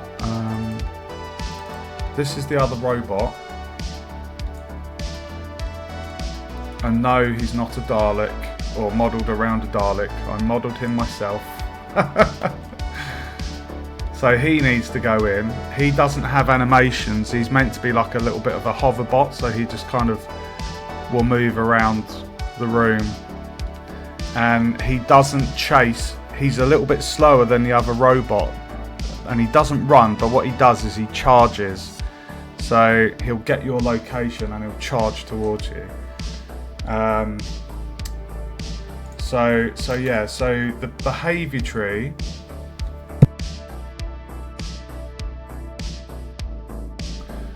We've got the behaviour tree in for, let me just close these windows. And we can move that back there. We can close the blueprint because that plays the ambient music. Sound cue ambience, sorry, it's my OCD kicking in. Yeah, sound class music has been attached to that. So I can close that one. So the behaviour tree for this robot,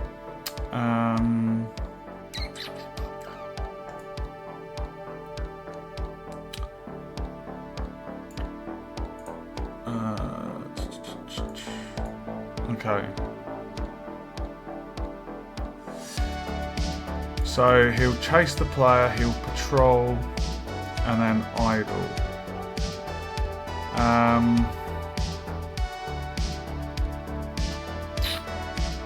Okie dokie, so what do we need to do here then?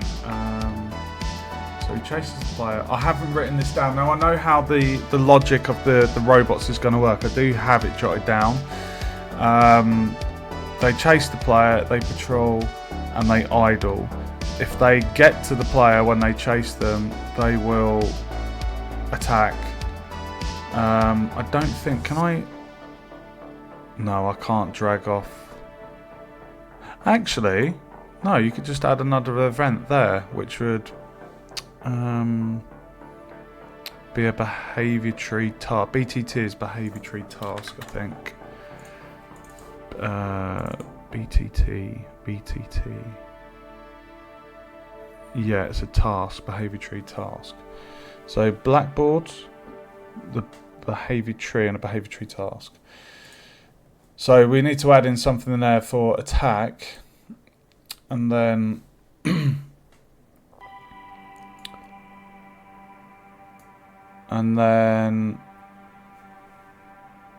when it's attacked, it should then pick a new location. So basically what we're going to do with the creatures, let me just bring up my document. So the creatures, I'm going to see if I can quickly implement the the logic for the creature to at least follow the player.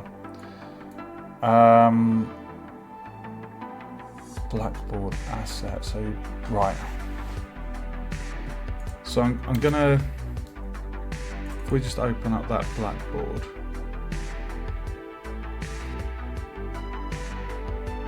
So you've got enemy actor.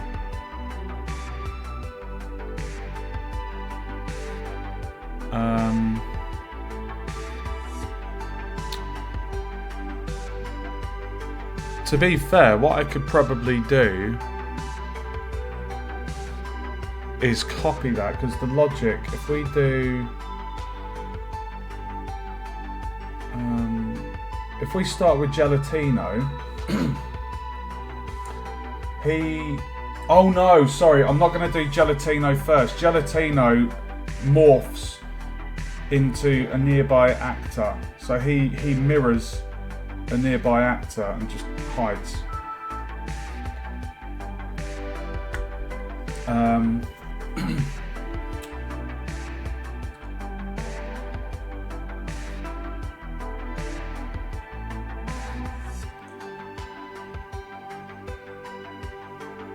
Right, I'm just having a look here.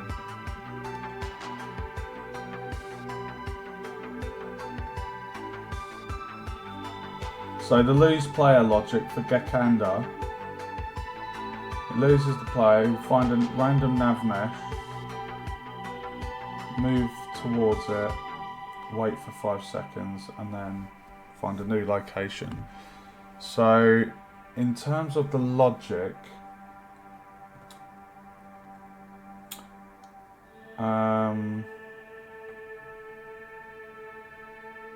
the follow the player is easy, because if we go to the behaviour tree,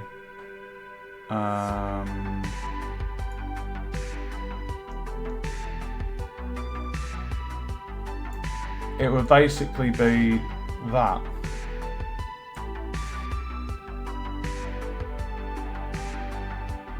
Instead of it being chase player, it'll be follow player. Rotate the face. Chase the player.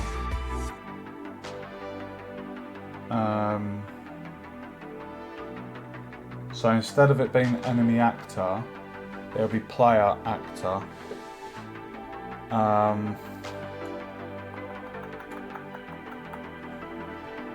Okay.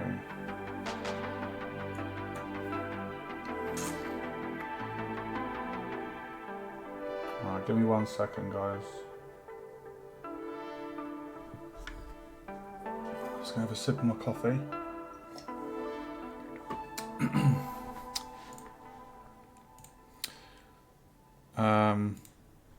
Right, so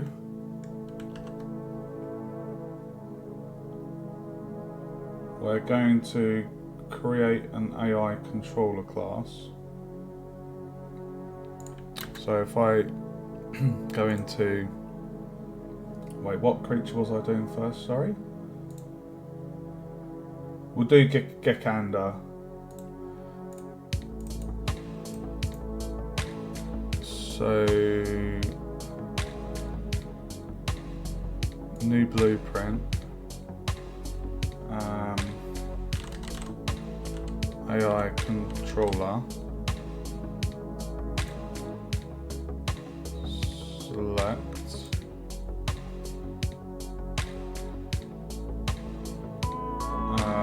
And we're just going to call this Gekanda controller.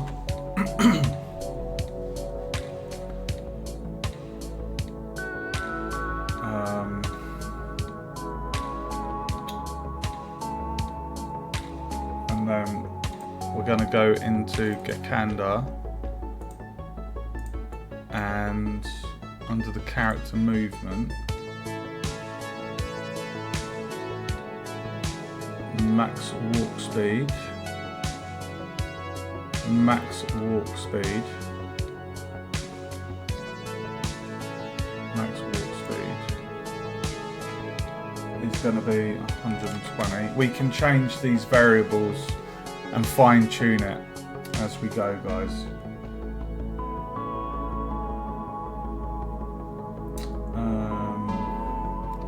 class default, AI controller class,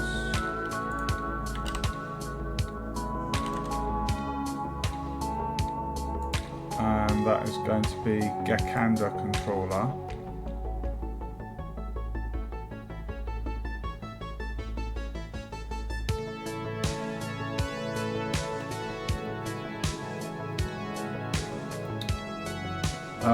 We're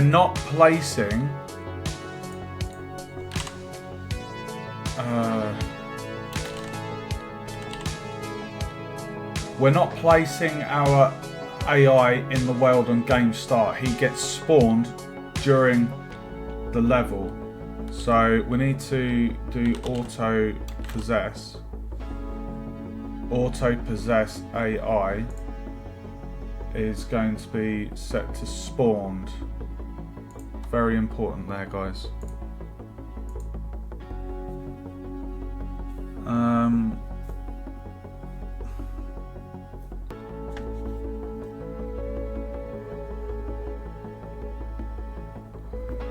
Next, we're going to create a blackboard, and this is going to be called BB for blackboard Gekanda. We're going to open that up.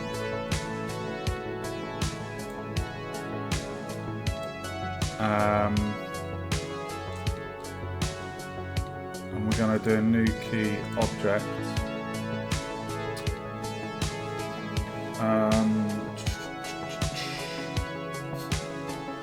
We'll call this enemy actor because the logic, there's going to be when the robot catches a creature, the creature follows the robot, so we need to have the enemy actor object key. An actor base class actor.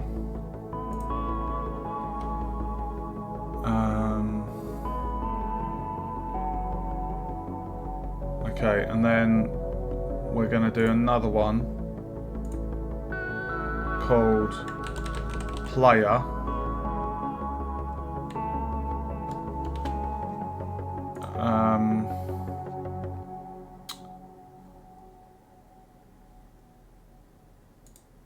And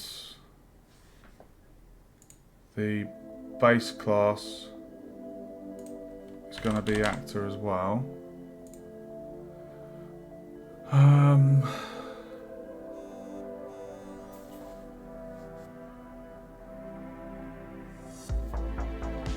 Right, so enemy actor, player.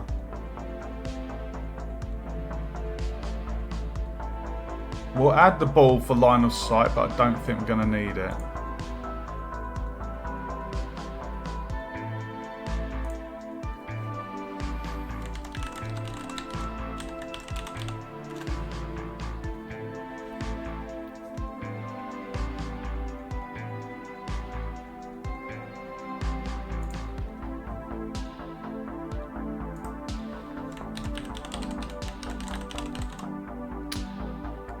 Now it's not going to be patrol location. I'm going to call this... Actually no, we'll call it patrol location. But he's not going to be patrolling, he'll basically find a spot. So I'm going to call it retreat location. And that's a vector.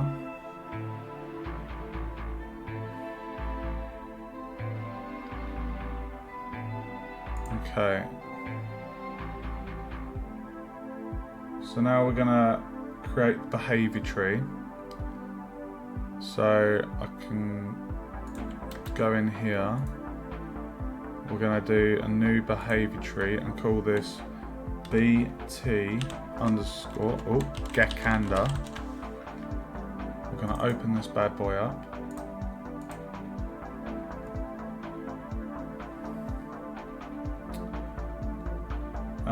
And then under Gekanda, no, hold on.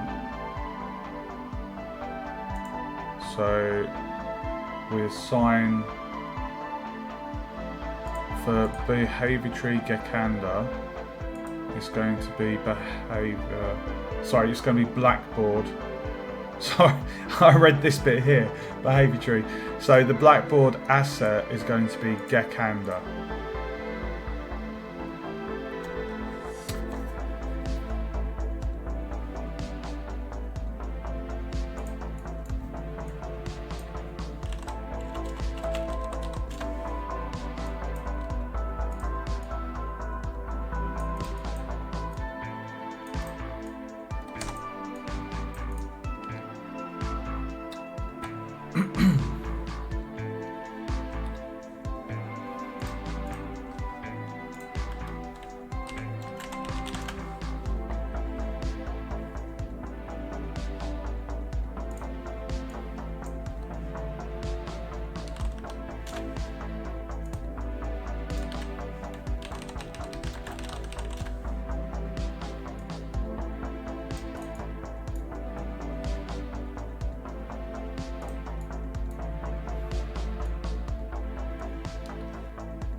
So if I just go on my document, the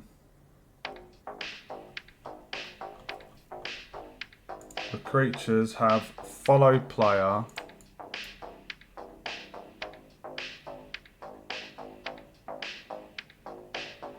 they'll have follow player as the primary, then they have lose player.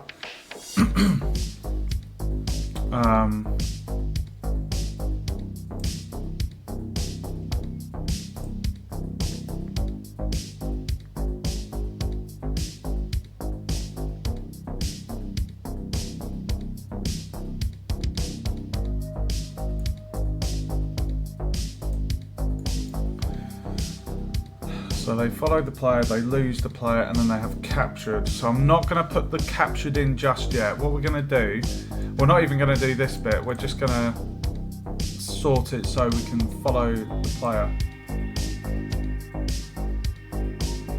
And you're more than welcome, dude. You're more than welcome. So we're going to leave the patrol section for the moment, just because I've only got about 20 minutes left of streaming, but I will be back this evening, guys. You'll notice the numbers here, that's the order. If I was to move this one, that's going to change to 1. See that? If I move it above, if I move it, it goes from left to right in the behaviour trees. So you see above, follow player's got the 1. If I move that just to the left, it swaps from 1 and the other one becomes 2. Very important.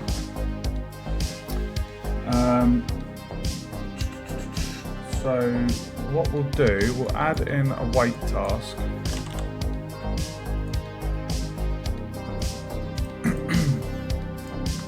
Do that as 1 second. And then what we're going to do when they follow the player, we're going to have a rotate to face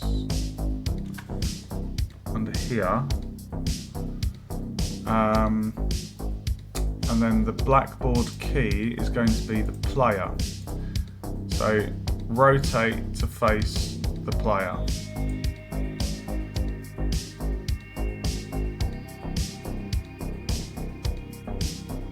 I'm actually going to change the node name to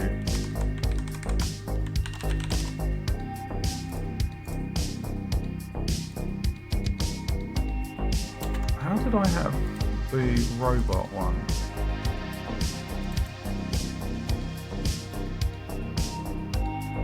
Yeah, I did the same there, good. Okay, so rotate to face the player, and the key is the player.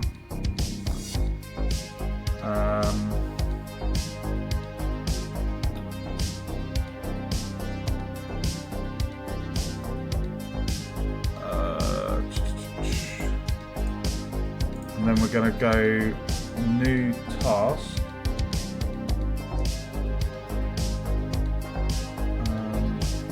New task.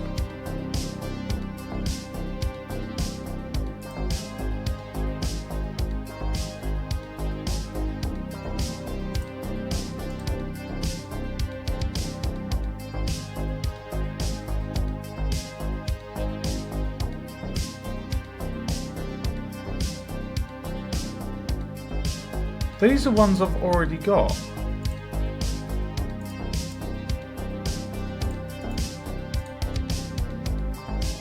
Hold on a second.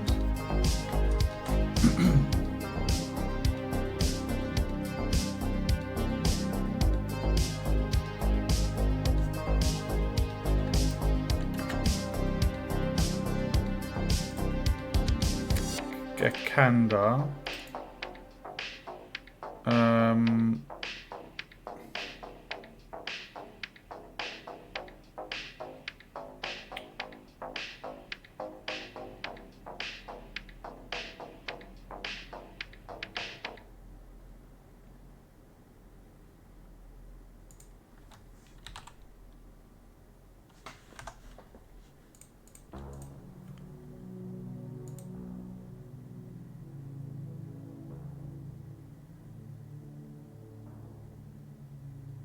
Give me 1 second. Sorry, guys.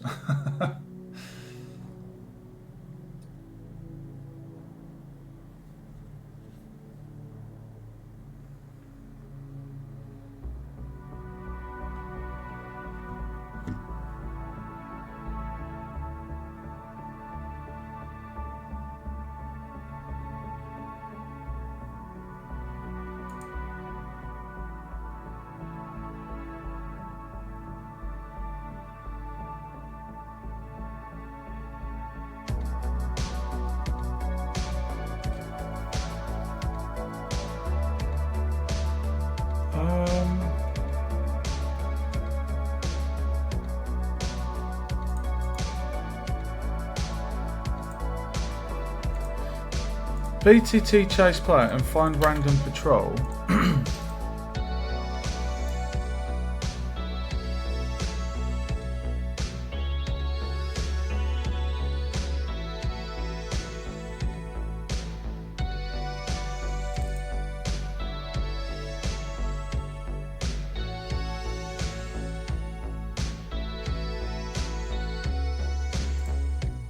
Have I missed a step here?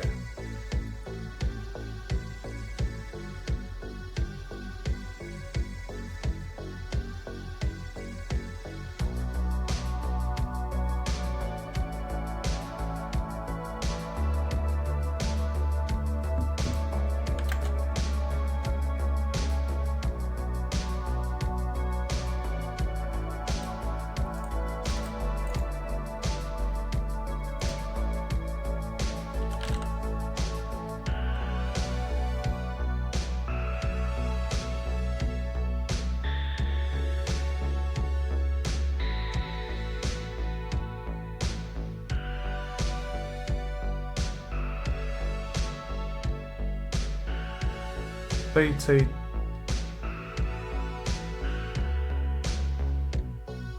Pretty sure it's that one.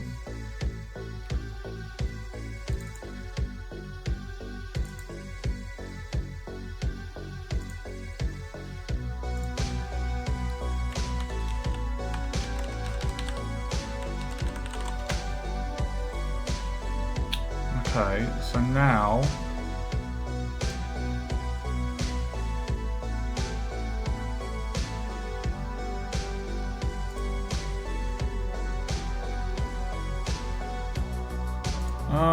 hold on.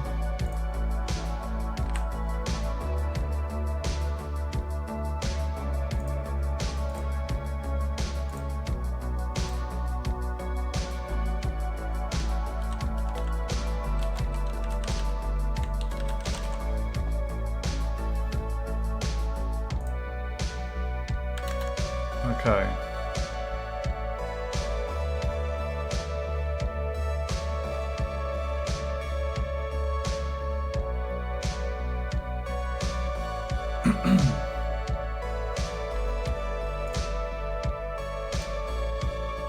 Right, so now what we're going to do is we're going to go inside here, and we're going to do task BTT follow player.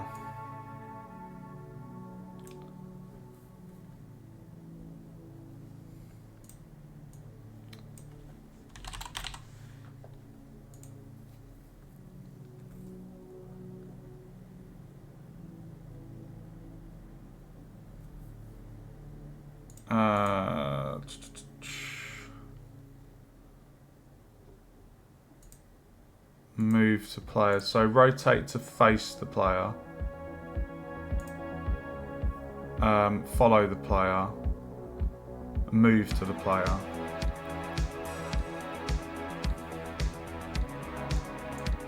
If I just quickly get up this, move to player. Right, the animation. Play animation. Okay, so we're going to play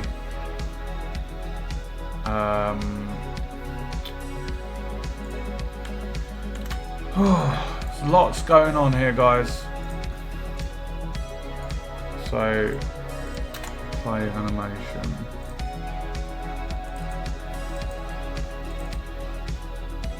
What have we got? We've got captured, idle, run, spawn, walk. So we're going to play this one.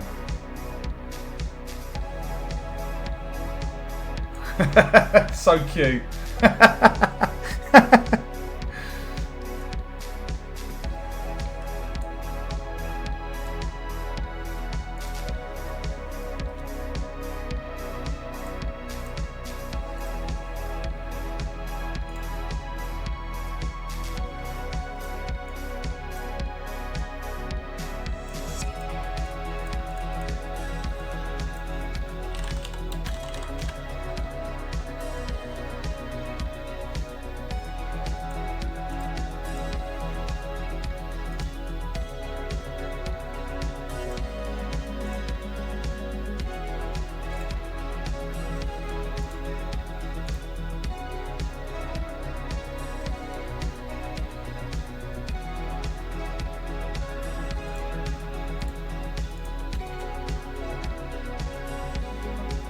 Oh.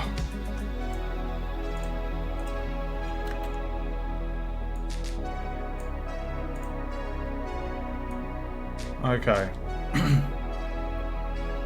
So follow the player. When we follow the player, we're going to play the walking animation. We're going to rotate to face the player. So 1, 2, 3, 4, 5. So play the animation, looping, non-blocking, rotate to face the player, follow the player,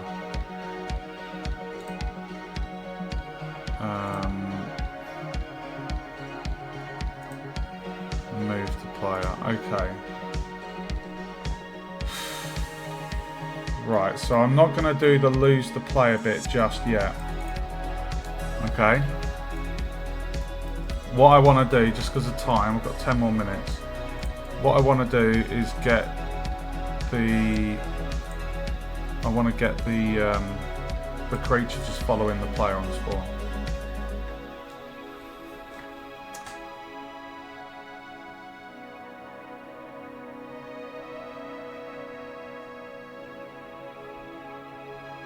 Give me 1 second, I just need to check something regarding the nerve match.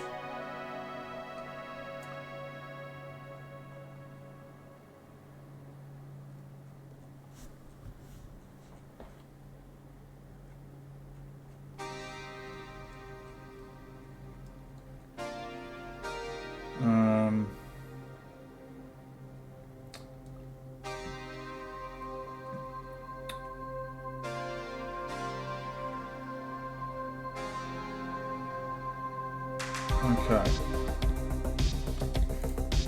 So now we're going to go to the behavior tree task follow player, and we're going to have an event receive execute AI, and then we're going to cast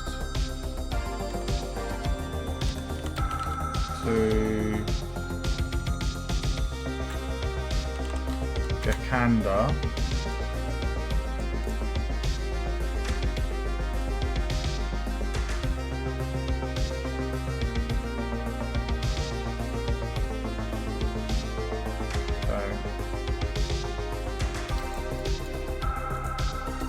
And then we're going to add a function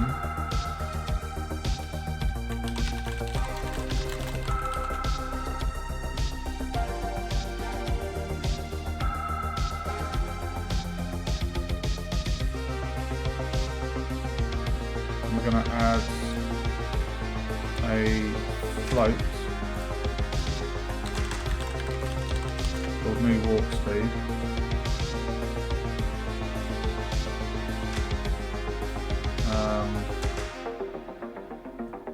Compile, save.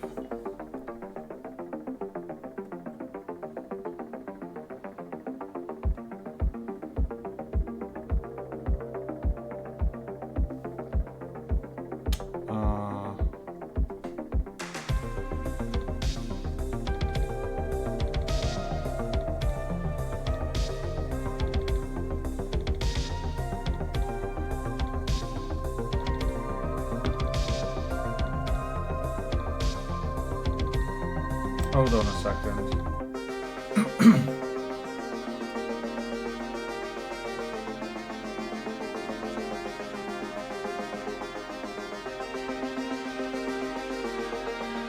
Hold on a second. 1 minute. What have I missed? We're in the task to follow player. We've added in that.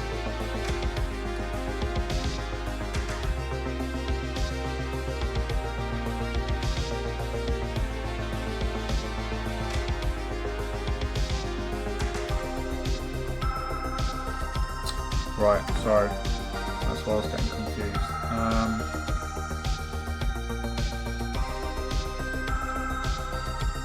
Sorry, I've done it in the wrong... Let me just get rid of that.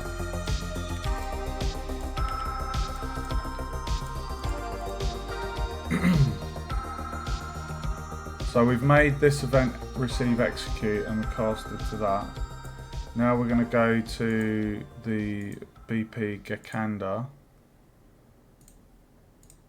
and in here, sorry, that's where we're adding the new function.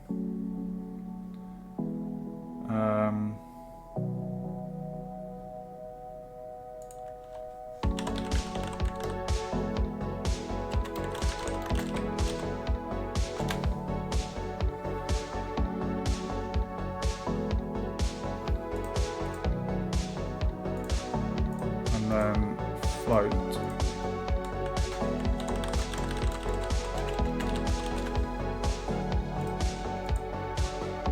New walk speed.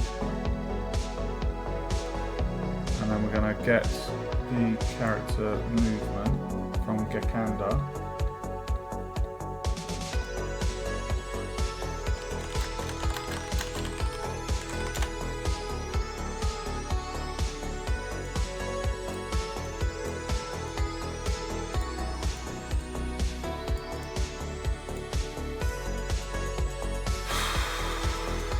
Now what we do is we go back to the follow player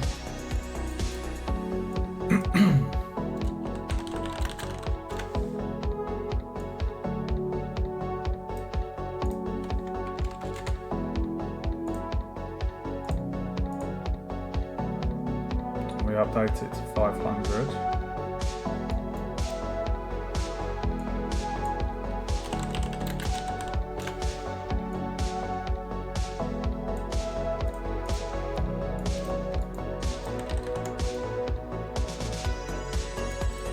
turn off the cast fails.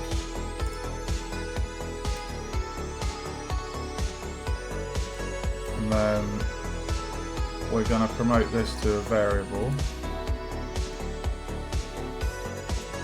And we're going to call this follow speed.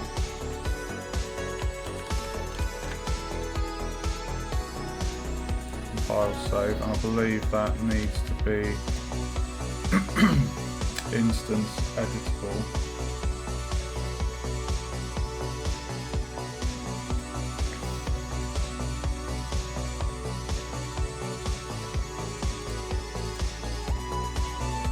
Instance editable. So now under here,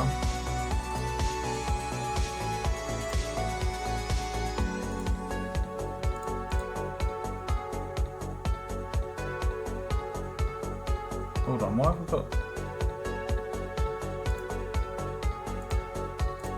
have we got follow speed and chase speed?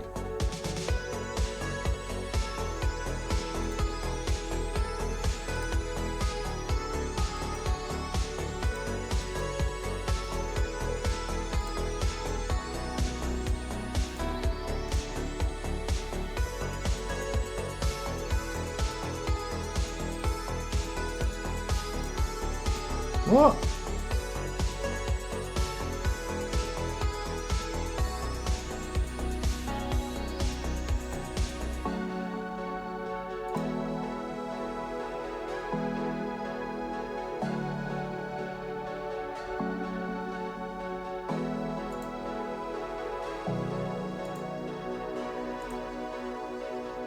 Why have we got...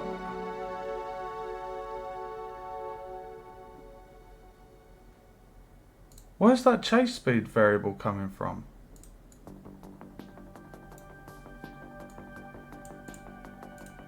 Hold on. I've got a feeling that's let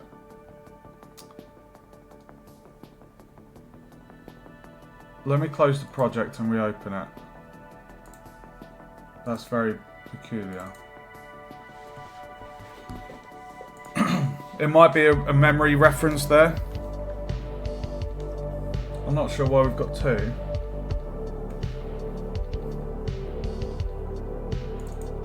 How strange.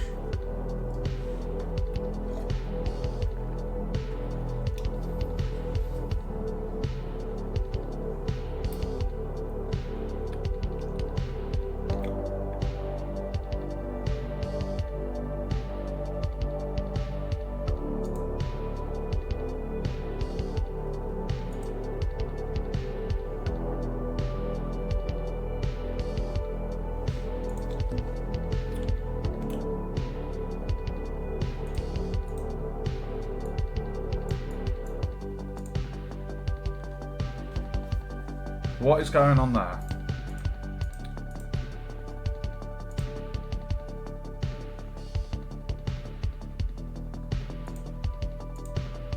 There is literally...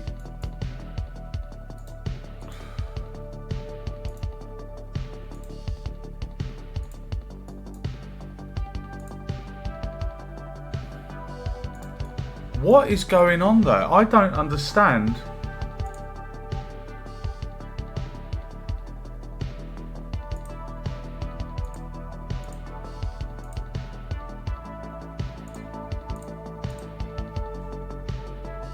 How is it saying there's two variables?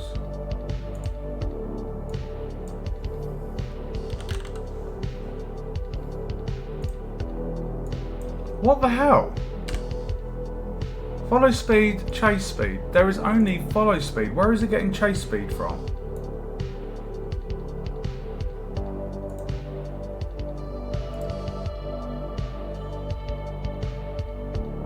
Where is it getting that from?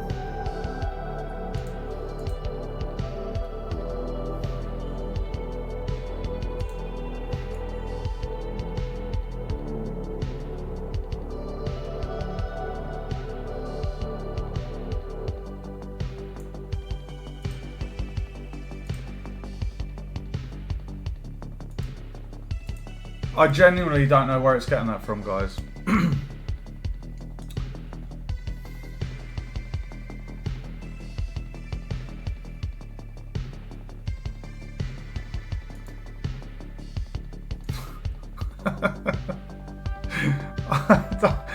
I don't.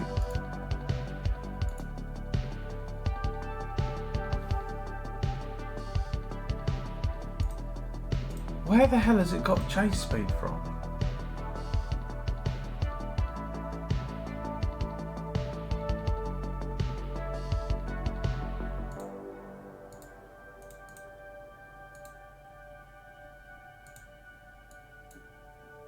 Fuck's sake. Give me a sec, guys. I don't know where it's getting other variable from. What I'm going to do is I'm going to delete that.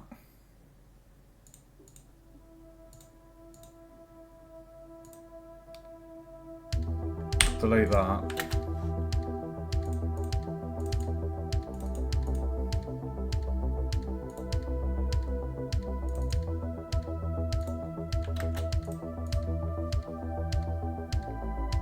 I know where it's getting it from. It's getting it because it's... I know where it's getting it from.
God.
There we go.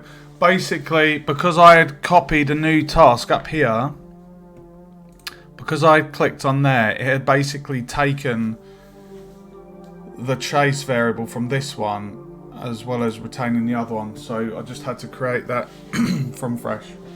That's why. Okay.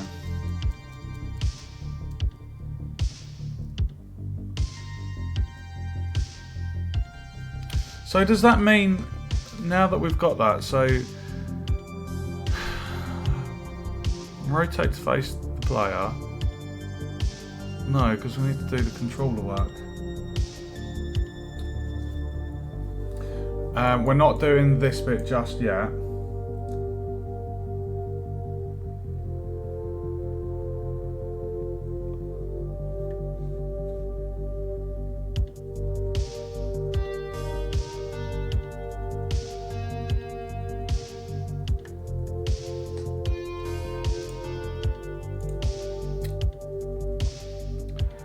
Right, so we're going to open the Gakanda controller.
Senses.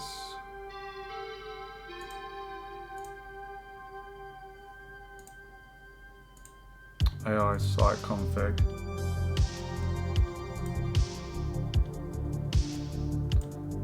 Detect enemies and neutrals.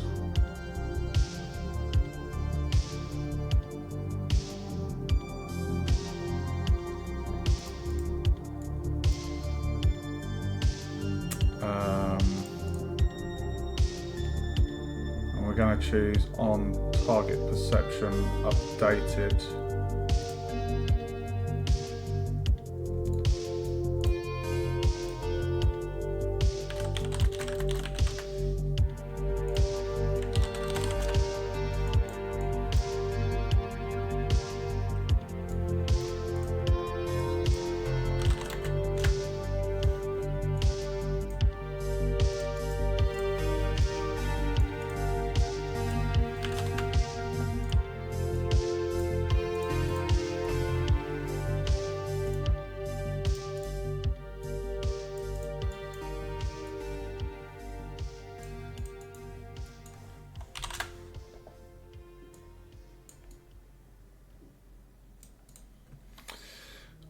So, if the actor has the tag and they've successfully sensed them, we're going to set timer by event. Oh, sorry, on the false.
Oh.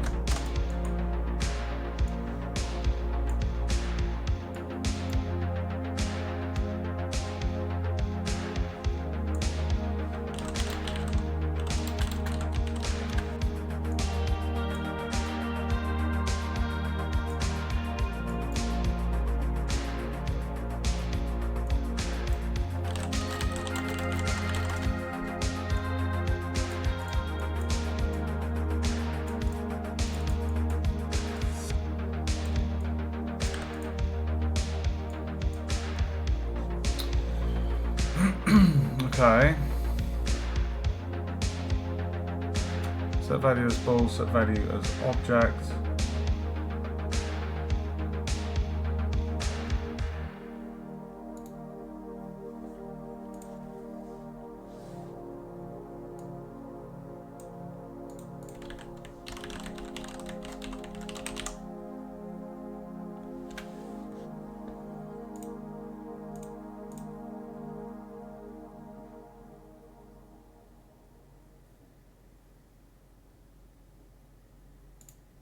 With YouTube Music Oh, for sake. Premium, listen.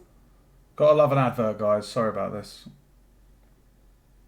YouTube's got smart and detected AI blockers.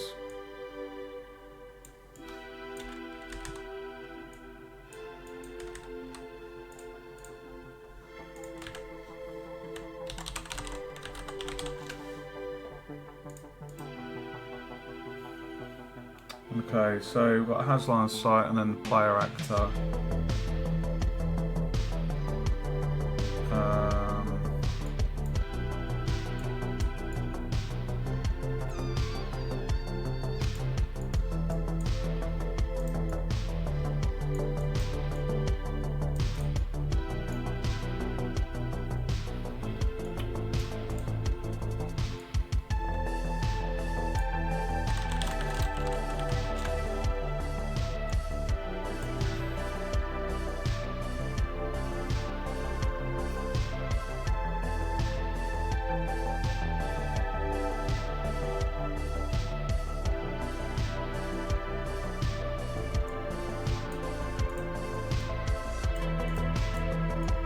Oh.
So we're setting the ball to true, and then we're setting the actor value in there.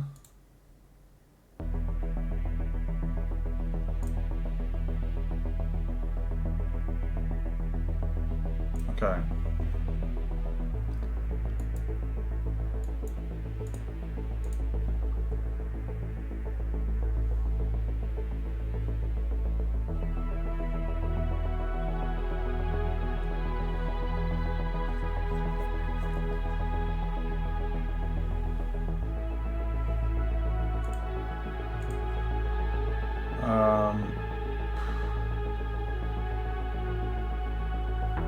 Details. So we're looking for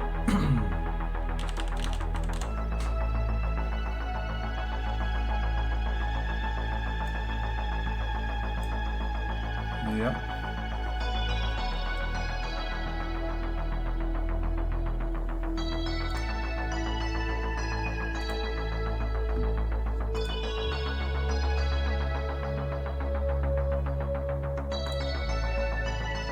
Thanks for the spam view there, plane.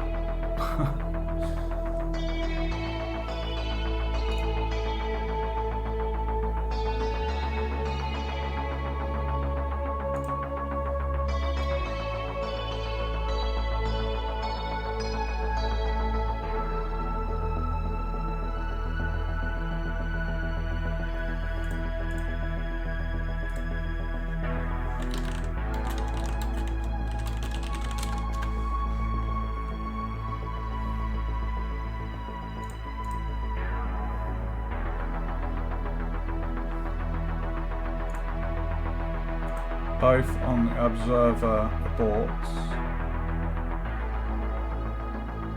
The blackboard key.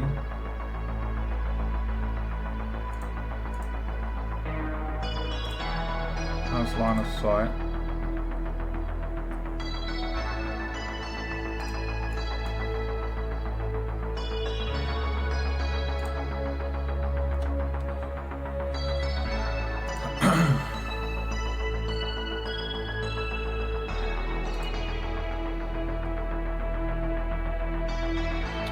Now that should work.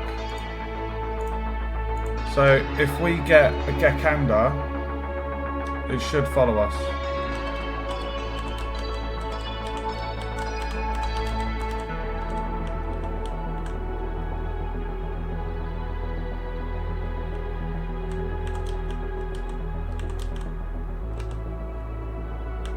Let's hope for a Gekanda, guys.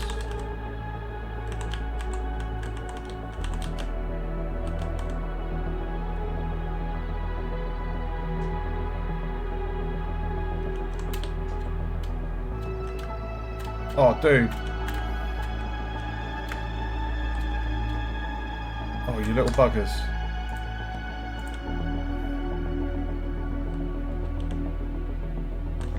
Okay, what I think we should do quickly is actually...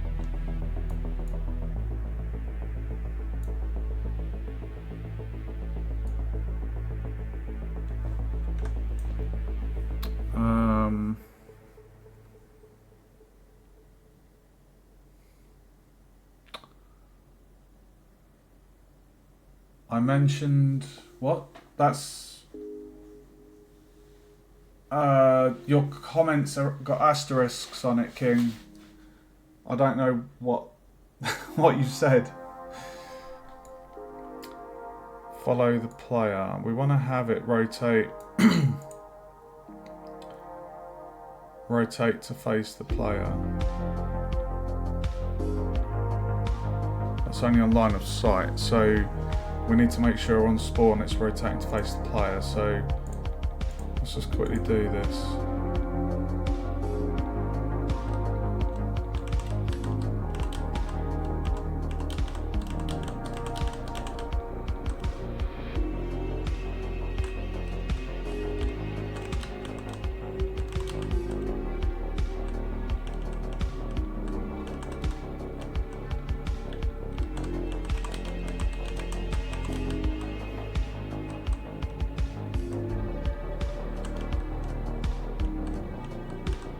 Okay, how many have we got there?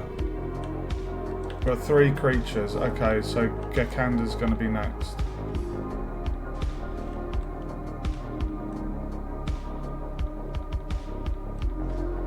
Oh yeah, itch. No, oh god, on Steam? Jesus. Is it good enough for Steam? I don't even know if this would be good enough for Steam, dude. There he is. Right, why are you not sensing me?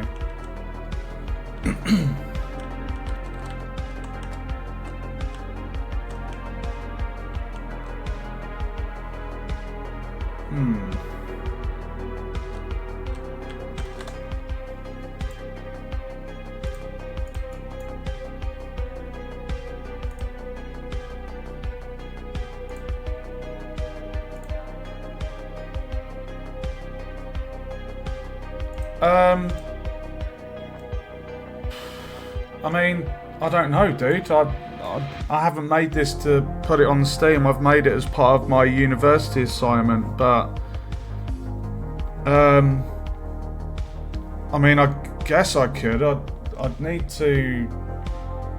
It's going to be on itch, so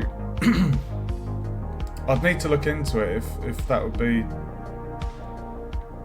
I don't even know how I'd go about that, but if you think it is, I mean, you do get a lot of trash on Steam, like a lot of shit games, but I don't know if you think it's, I don't know, worthy of it. I guess I could give it a go.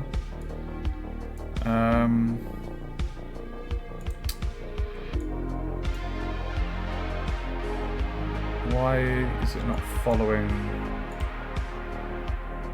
C.E.S.A.R player?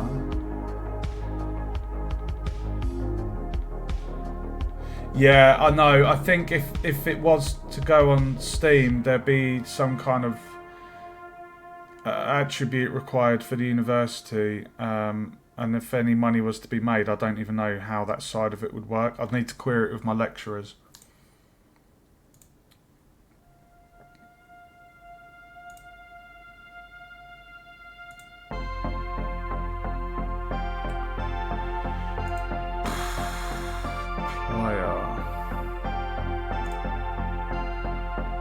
Blackboard key player.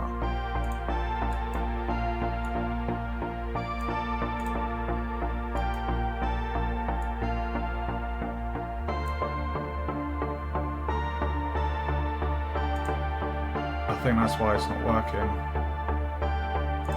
Because over here, Blackboard key player, whereas in here we've called it player actor. So if I call that player, that should now work.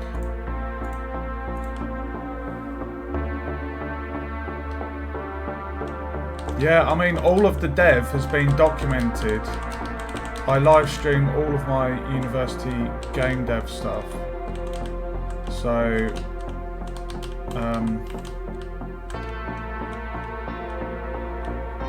oh, come on, bro, follow me.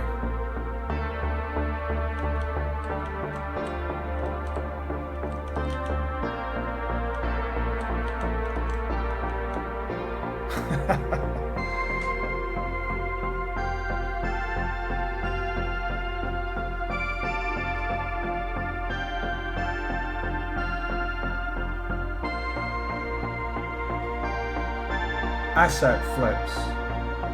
Asset flips as in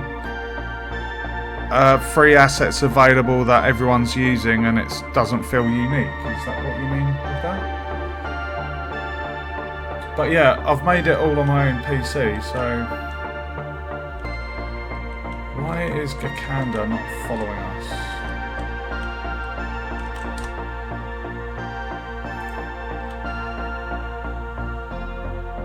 Actor has tagged the player.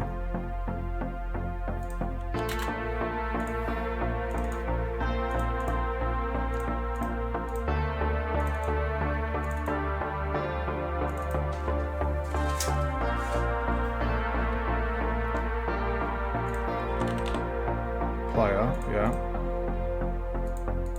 Let me just troubleshoot this.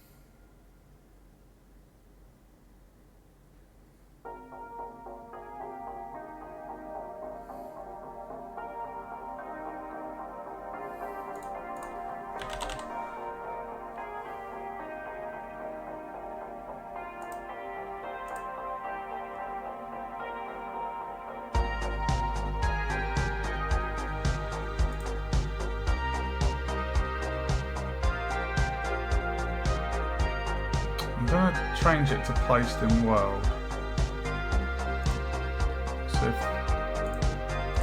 Let's see if that makes a difference.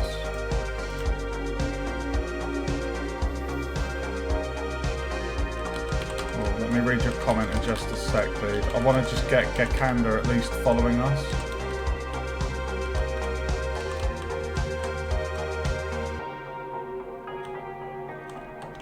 Oh, dude.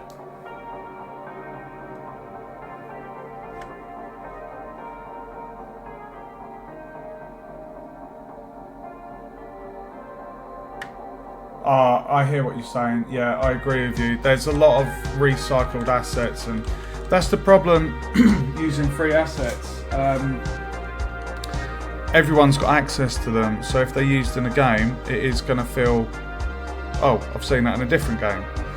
But if you genuinely think this game that you're seeing now is any good, like, yeah, I mean, I'm up for putting it on Steam, and there's always room for expansion and adding more levels, but like I say, everything is my own. I modelled everything, I've coded it,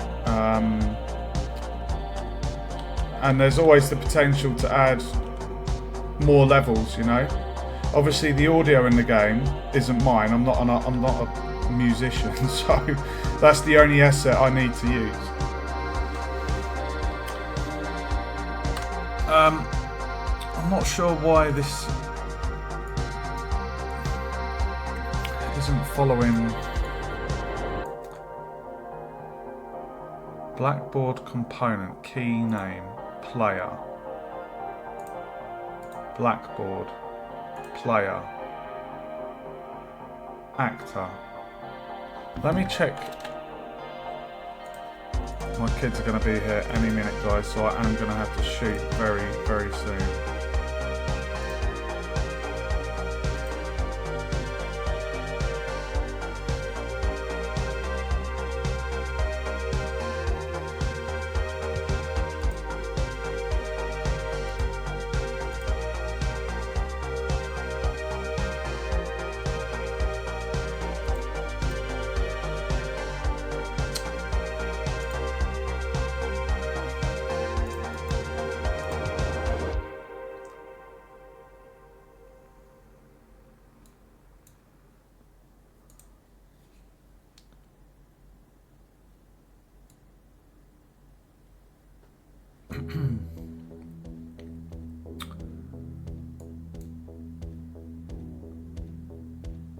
It should be sensing.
It's not even playing the walking animate. I mean,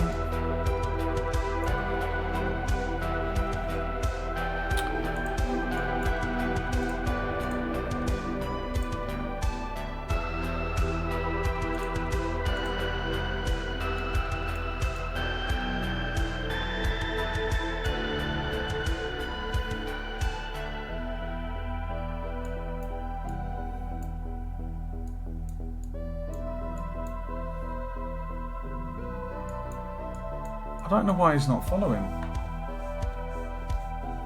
Thank you again. Thank you, King, for your kind comments, dude. It's nice to get compliments on my work. I'm quite chuffed with this one.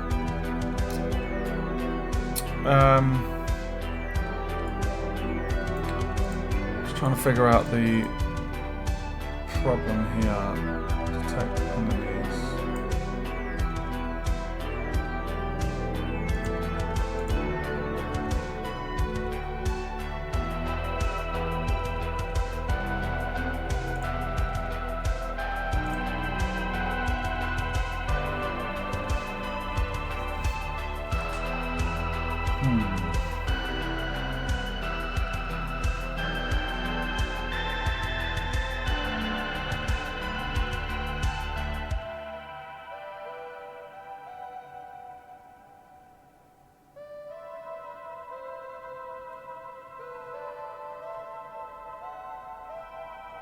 I'm not sure where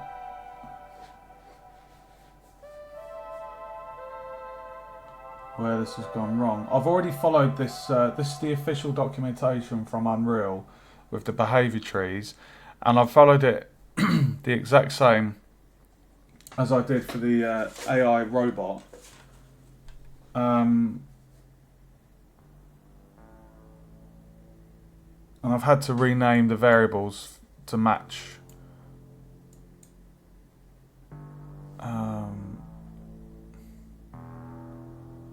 The blackboard key has line of sight. Blackboard key has line of sight.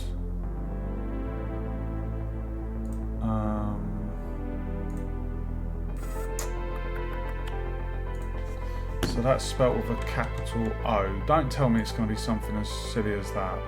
No, it is. It's spelled the exact same.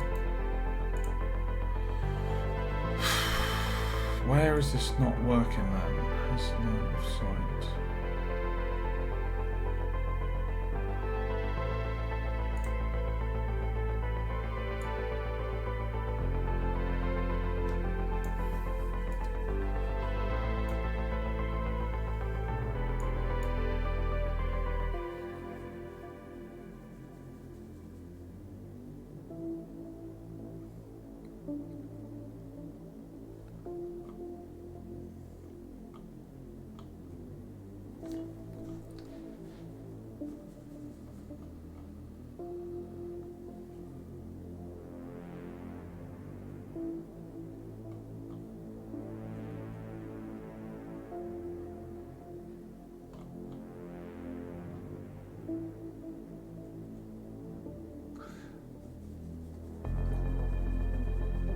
Oh, I'm highly dedicated, dude. Really am. I put 110% into my work. I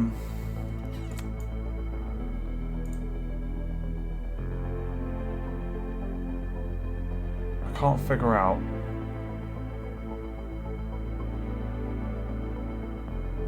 why this isn't working. We've got the behaviour tree.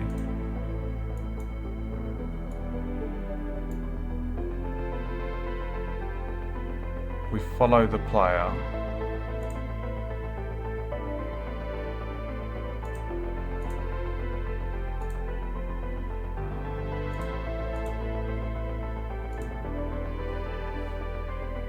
Oh, well, I've put in all the code.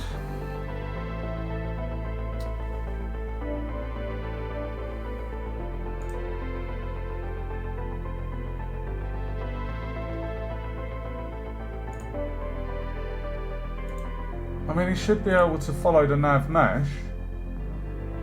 He's getting spawned on the nav mesh, so...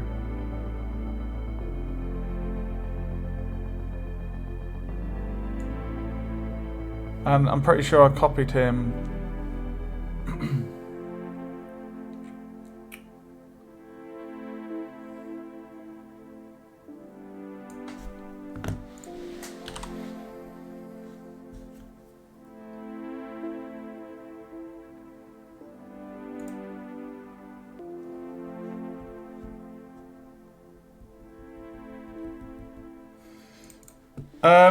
the creature's basically not following me. So he'll spawn. I'll show you. He'll spawn.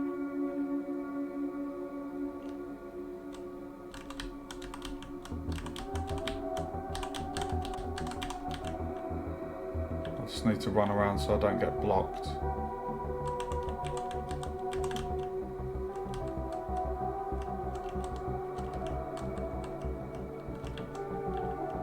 Right, there's 2 more to be found.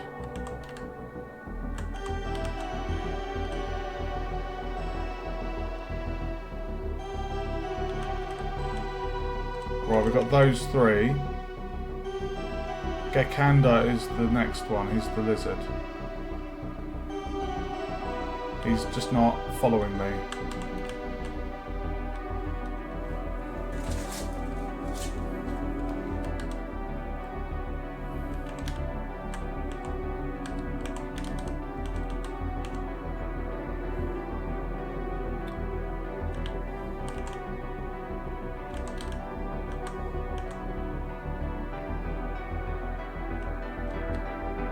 Right, see, I'm going all the way around him.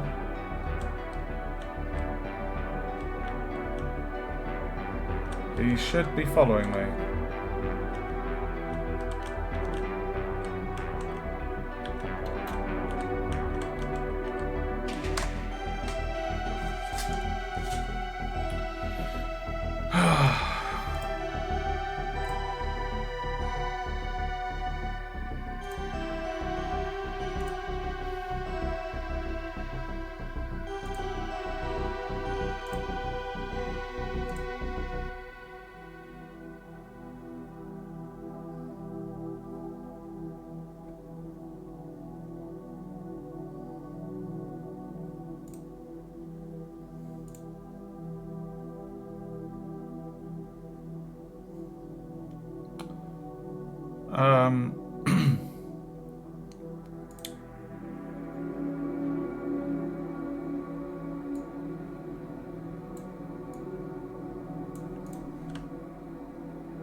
Oh wait, what's that one?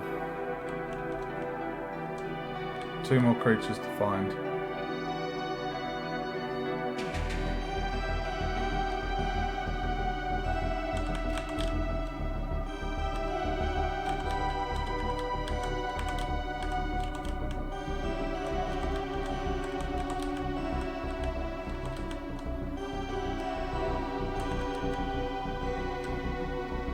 There he is.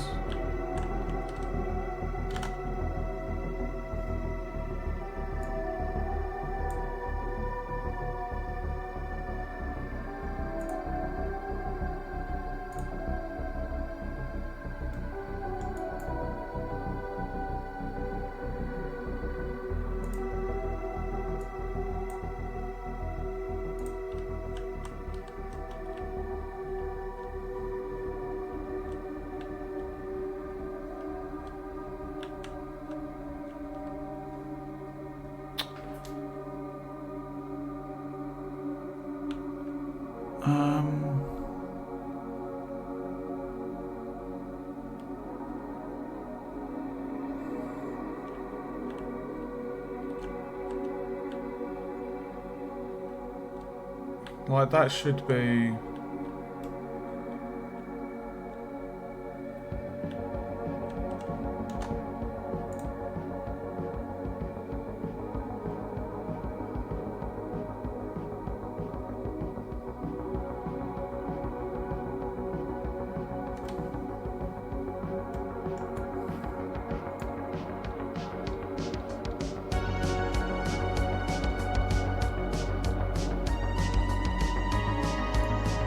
Has line of sight. False. Oh, hey, Brad. Welcome to the stream, bro. Check his BP and his behaviour tree while game's running as well.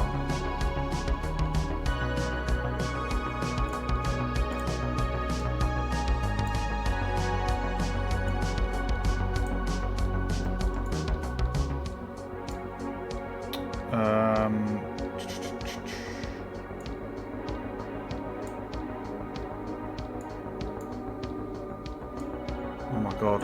Right. So he's not sensing the player.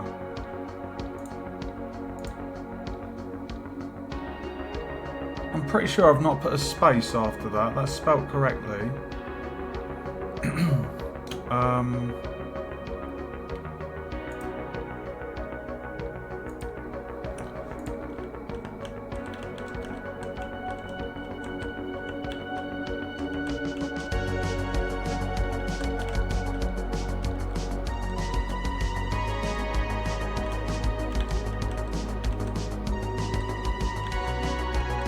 Well, there isn't an enemy actor for this one. This one is, I've not put in the enemy actor key is for the behaviour tree logic where it has to follow the AI if it's captured.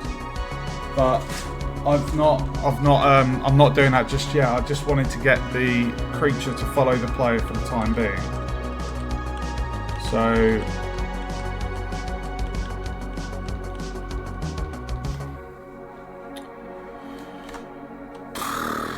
actor has tag.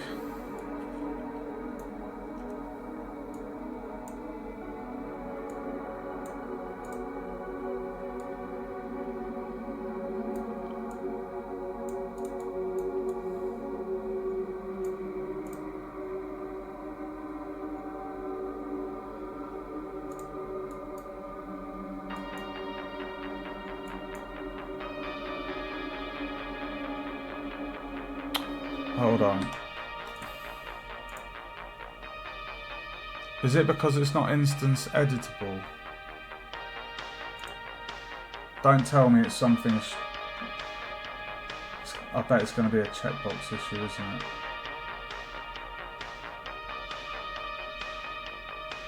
Let me just bear with me, guys.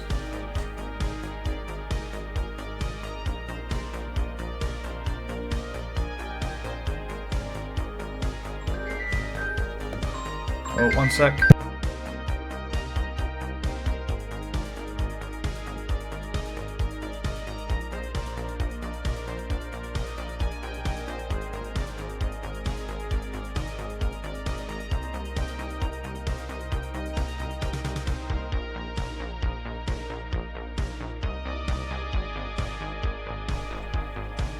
Okay, I've got a little bit more time to do some work before I have to call the stream. Sorry, let me read your comments, guys.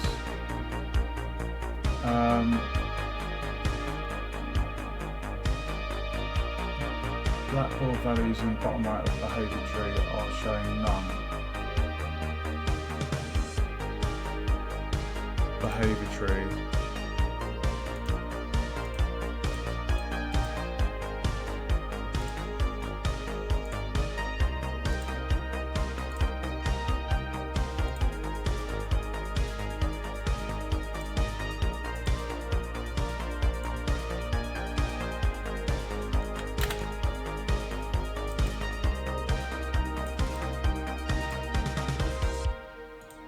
They're not meant to have a default value. The base class is actor. That value is set from the code.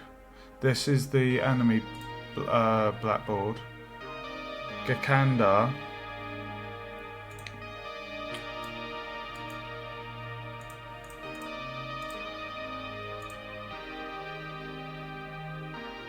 Blackboard key player.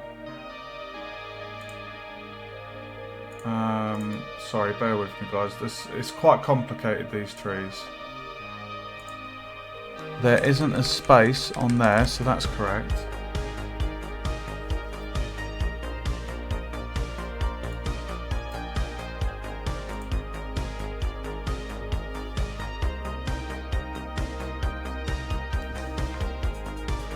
Give me 1 second. I've Sorry, I'm getting a bit overwhelmed with all of the blueprint and then all the comments. I'm doing my best just to try and...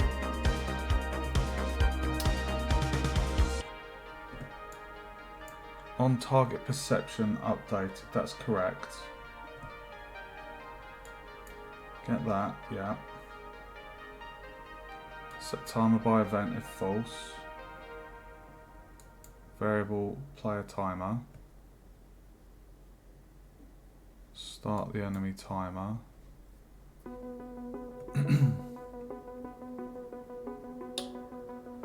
Get the blackboard. Set the variable ball to off. That gets left like that.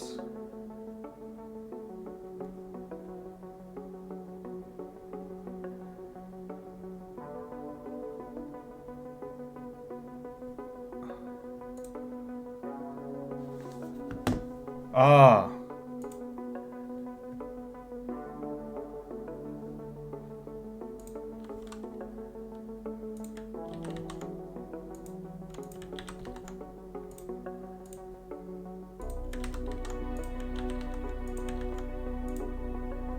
Right, I've just put in a default value. Player has line of sight. Right, let's see if that makes a difference. Oh, fudge. Hold on.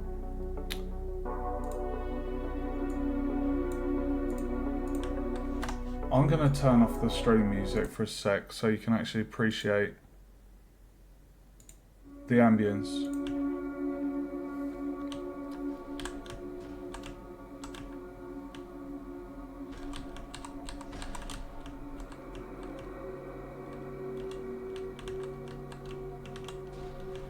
Right, I've got Bear Coon. I can hear the robot coming, guys. It's the robot uprising. Right, Octo-Nymph. I can hear the robot. He's coming, guys. Oh, he's coming. Hey! Why are you not facing me? Right, so it's the default value. Right. He's not properly rotating to face us. Why is he at a...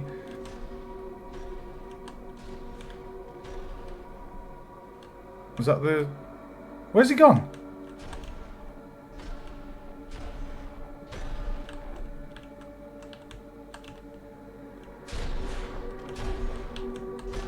Oh, he's stuck. Why are you stuck, dude?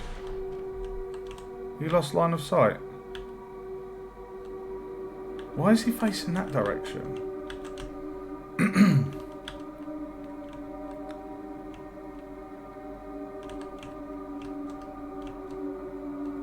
Okay, right, sorry, let me read your comments.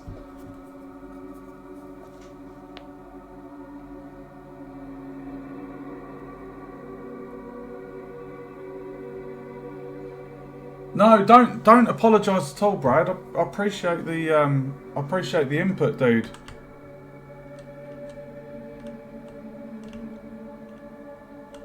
I don't know why he's sideways.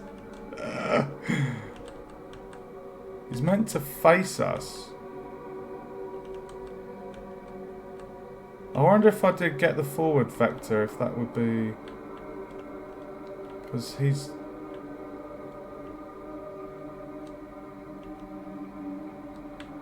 He's the exact same as the robot, the positioning. I wonder why he's facing the other way. Yeah, so basically the issue was then in the controller where we had the line of sight, because that had nothing in there as default value. That was the problem. Yeah, thanks for that, dude. It's just a second set of eyes, isn't it? That can spot what I've missed or what the problem is. So now it's working. Rotate to face the player. Precision.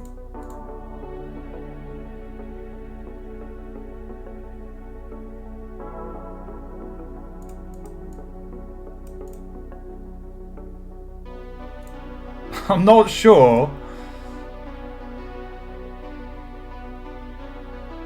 Well, surely that should be at 100. What's it like on the enemy? 10. Black ball key. Enemy actor. Precision of 10.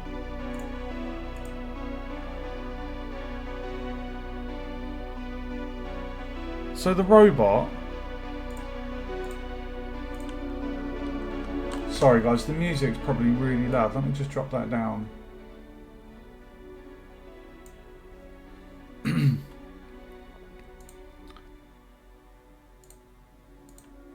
So the robot, when the robot senses us, he faces.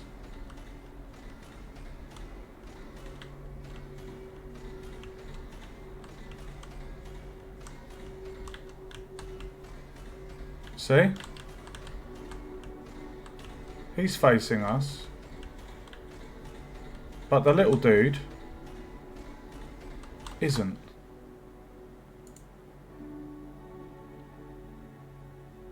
I mean, he is following, but he's not.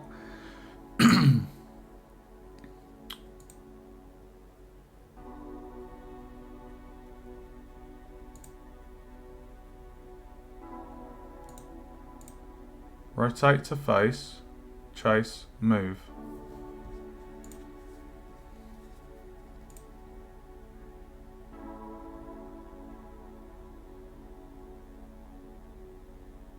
I'm going to turn that up.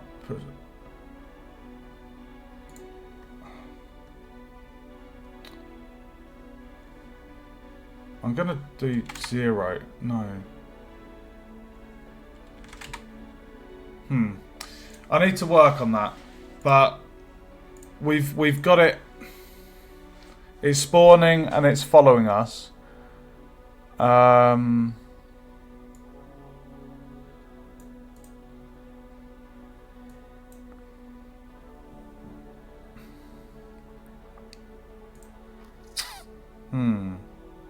Okay. I do need to quickly pop to the shop, guys. And stop for something to eat. But I feel like we're...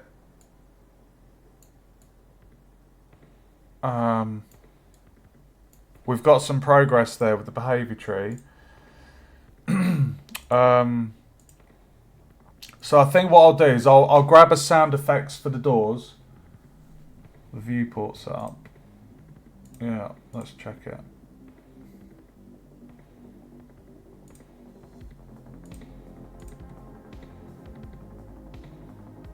His viewport is the exact same as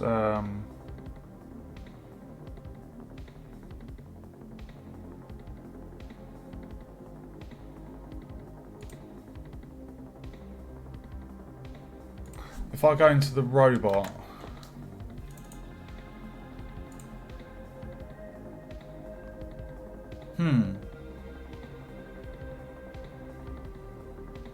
Rotation minus 90 degrees.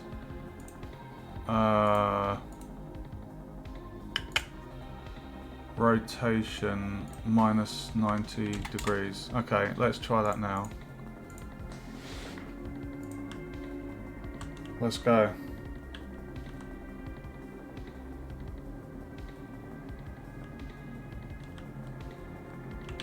GG, bro.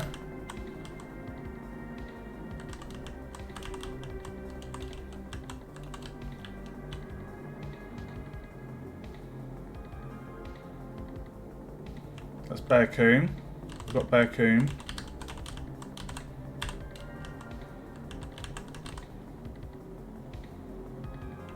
Hey, Kakanda!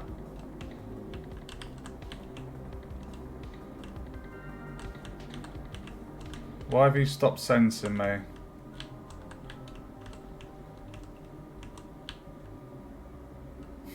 He moves so fast.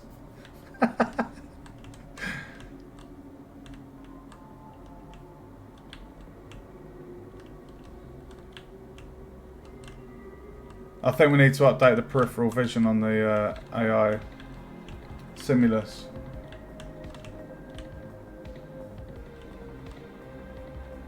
I wonder, is it because he's a lot smaller in size that he's struggling to follow me?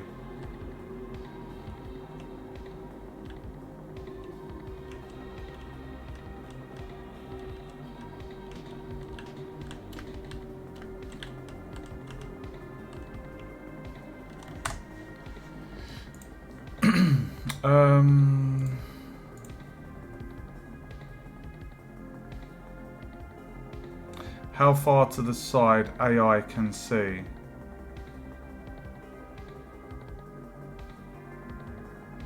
Okay, if I put that up to 180, because at 90 degrees, I think it might be the peripheral vision. So if I put that to 180, we want Gekanda to be able to see us at all times. So hopefully that will... I didn't have to do it for the robot. Now remember, the robot...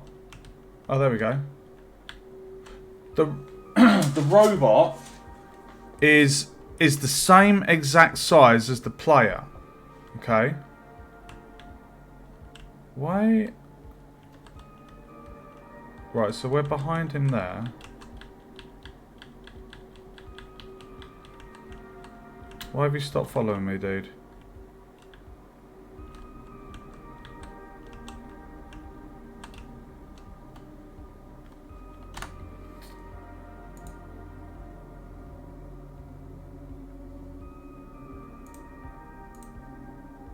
Hold on, guys.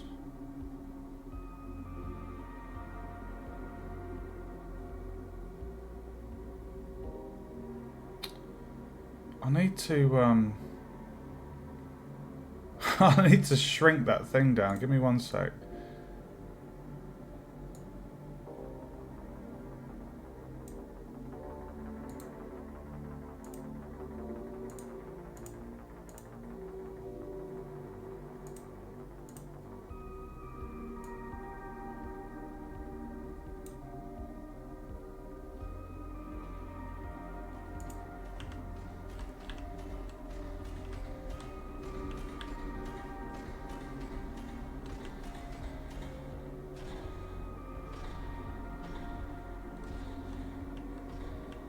Hold on, where's the creature gone?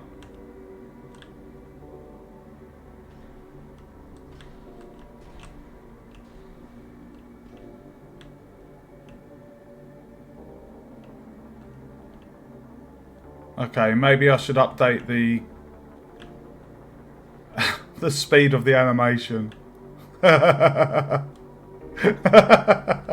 He's just... He's too,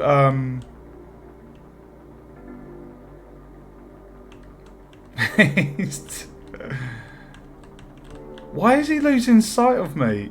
That can't be because of the size of the model.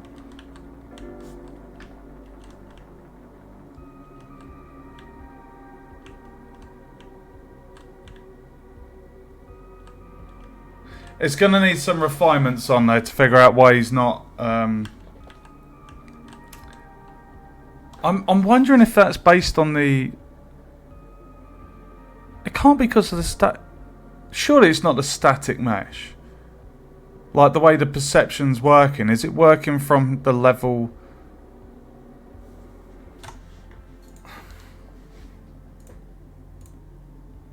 Because the blueprint's encompassing the whole thing. We've got the capsule collide, we've got the mesh. Like, does the AI perception... I'll put that back to 90.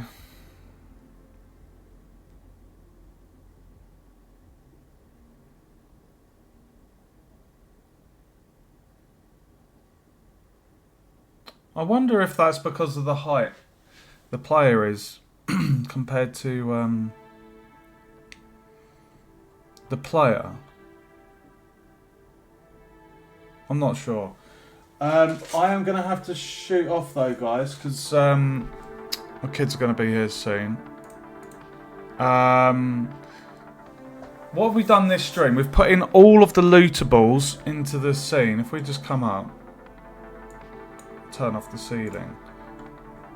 All of the lootables have been placed in each sector. The spawning is working. So that alone, I can't remember how long that took, but that was quite a big task. So that's all done, and we've implemented the behaviour tree for the first creature, and basically just getting it to follow the player. But there's a little bit of bug fix in there as to why he's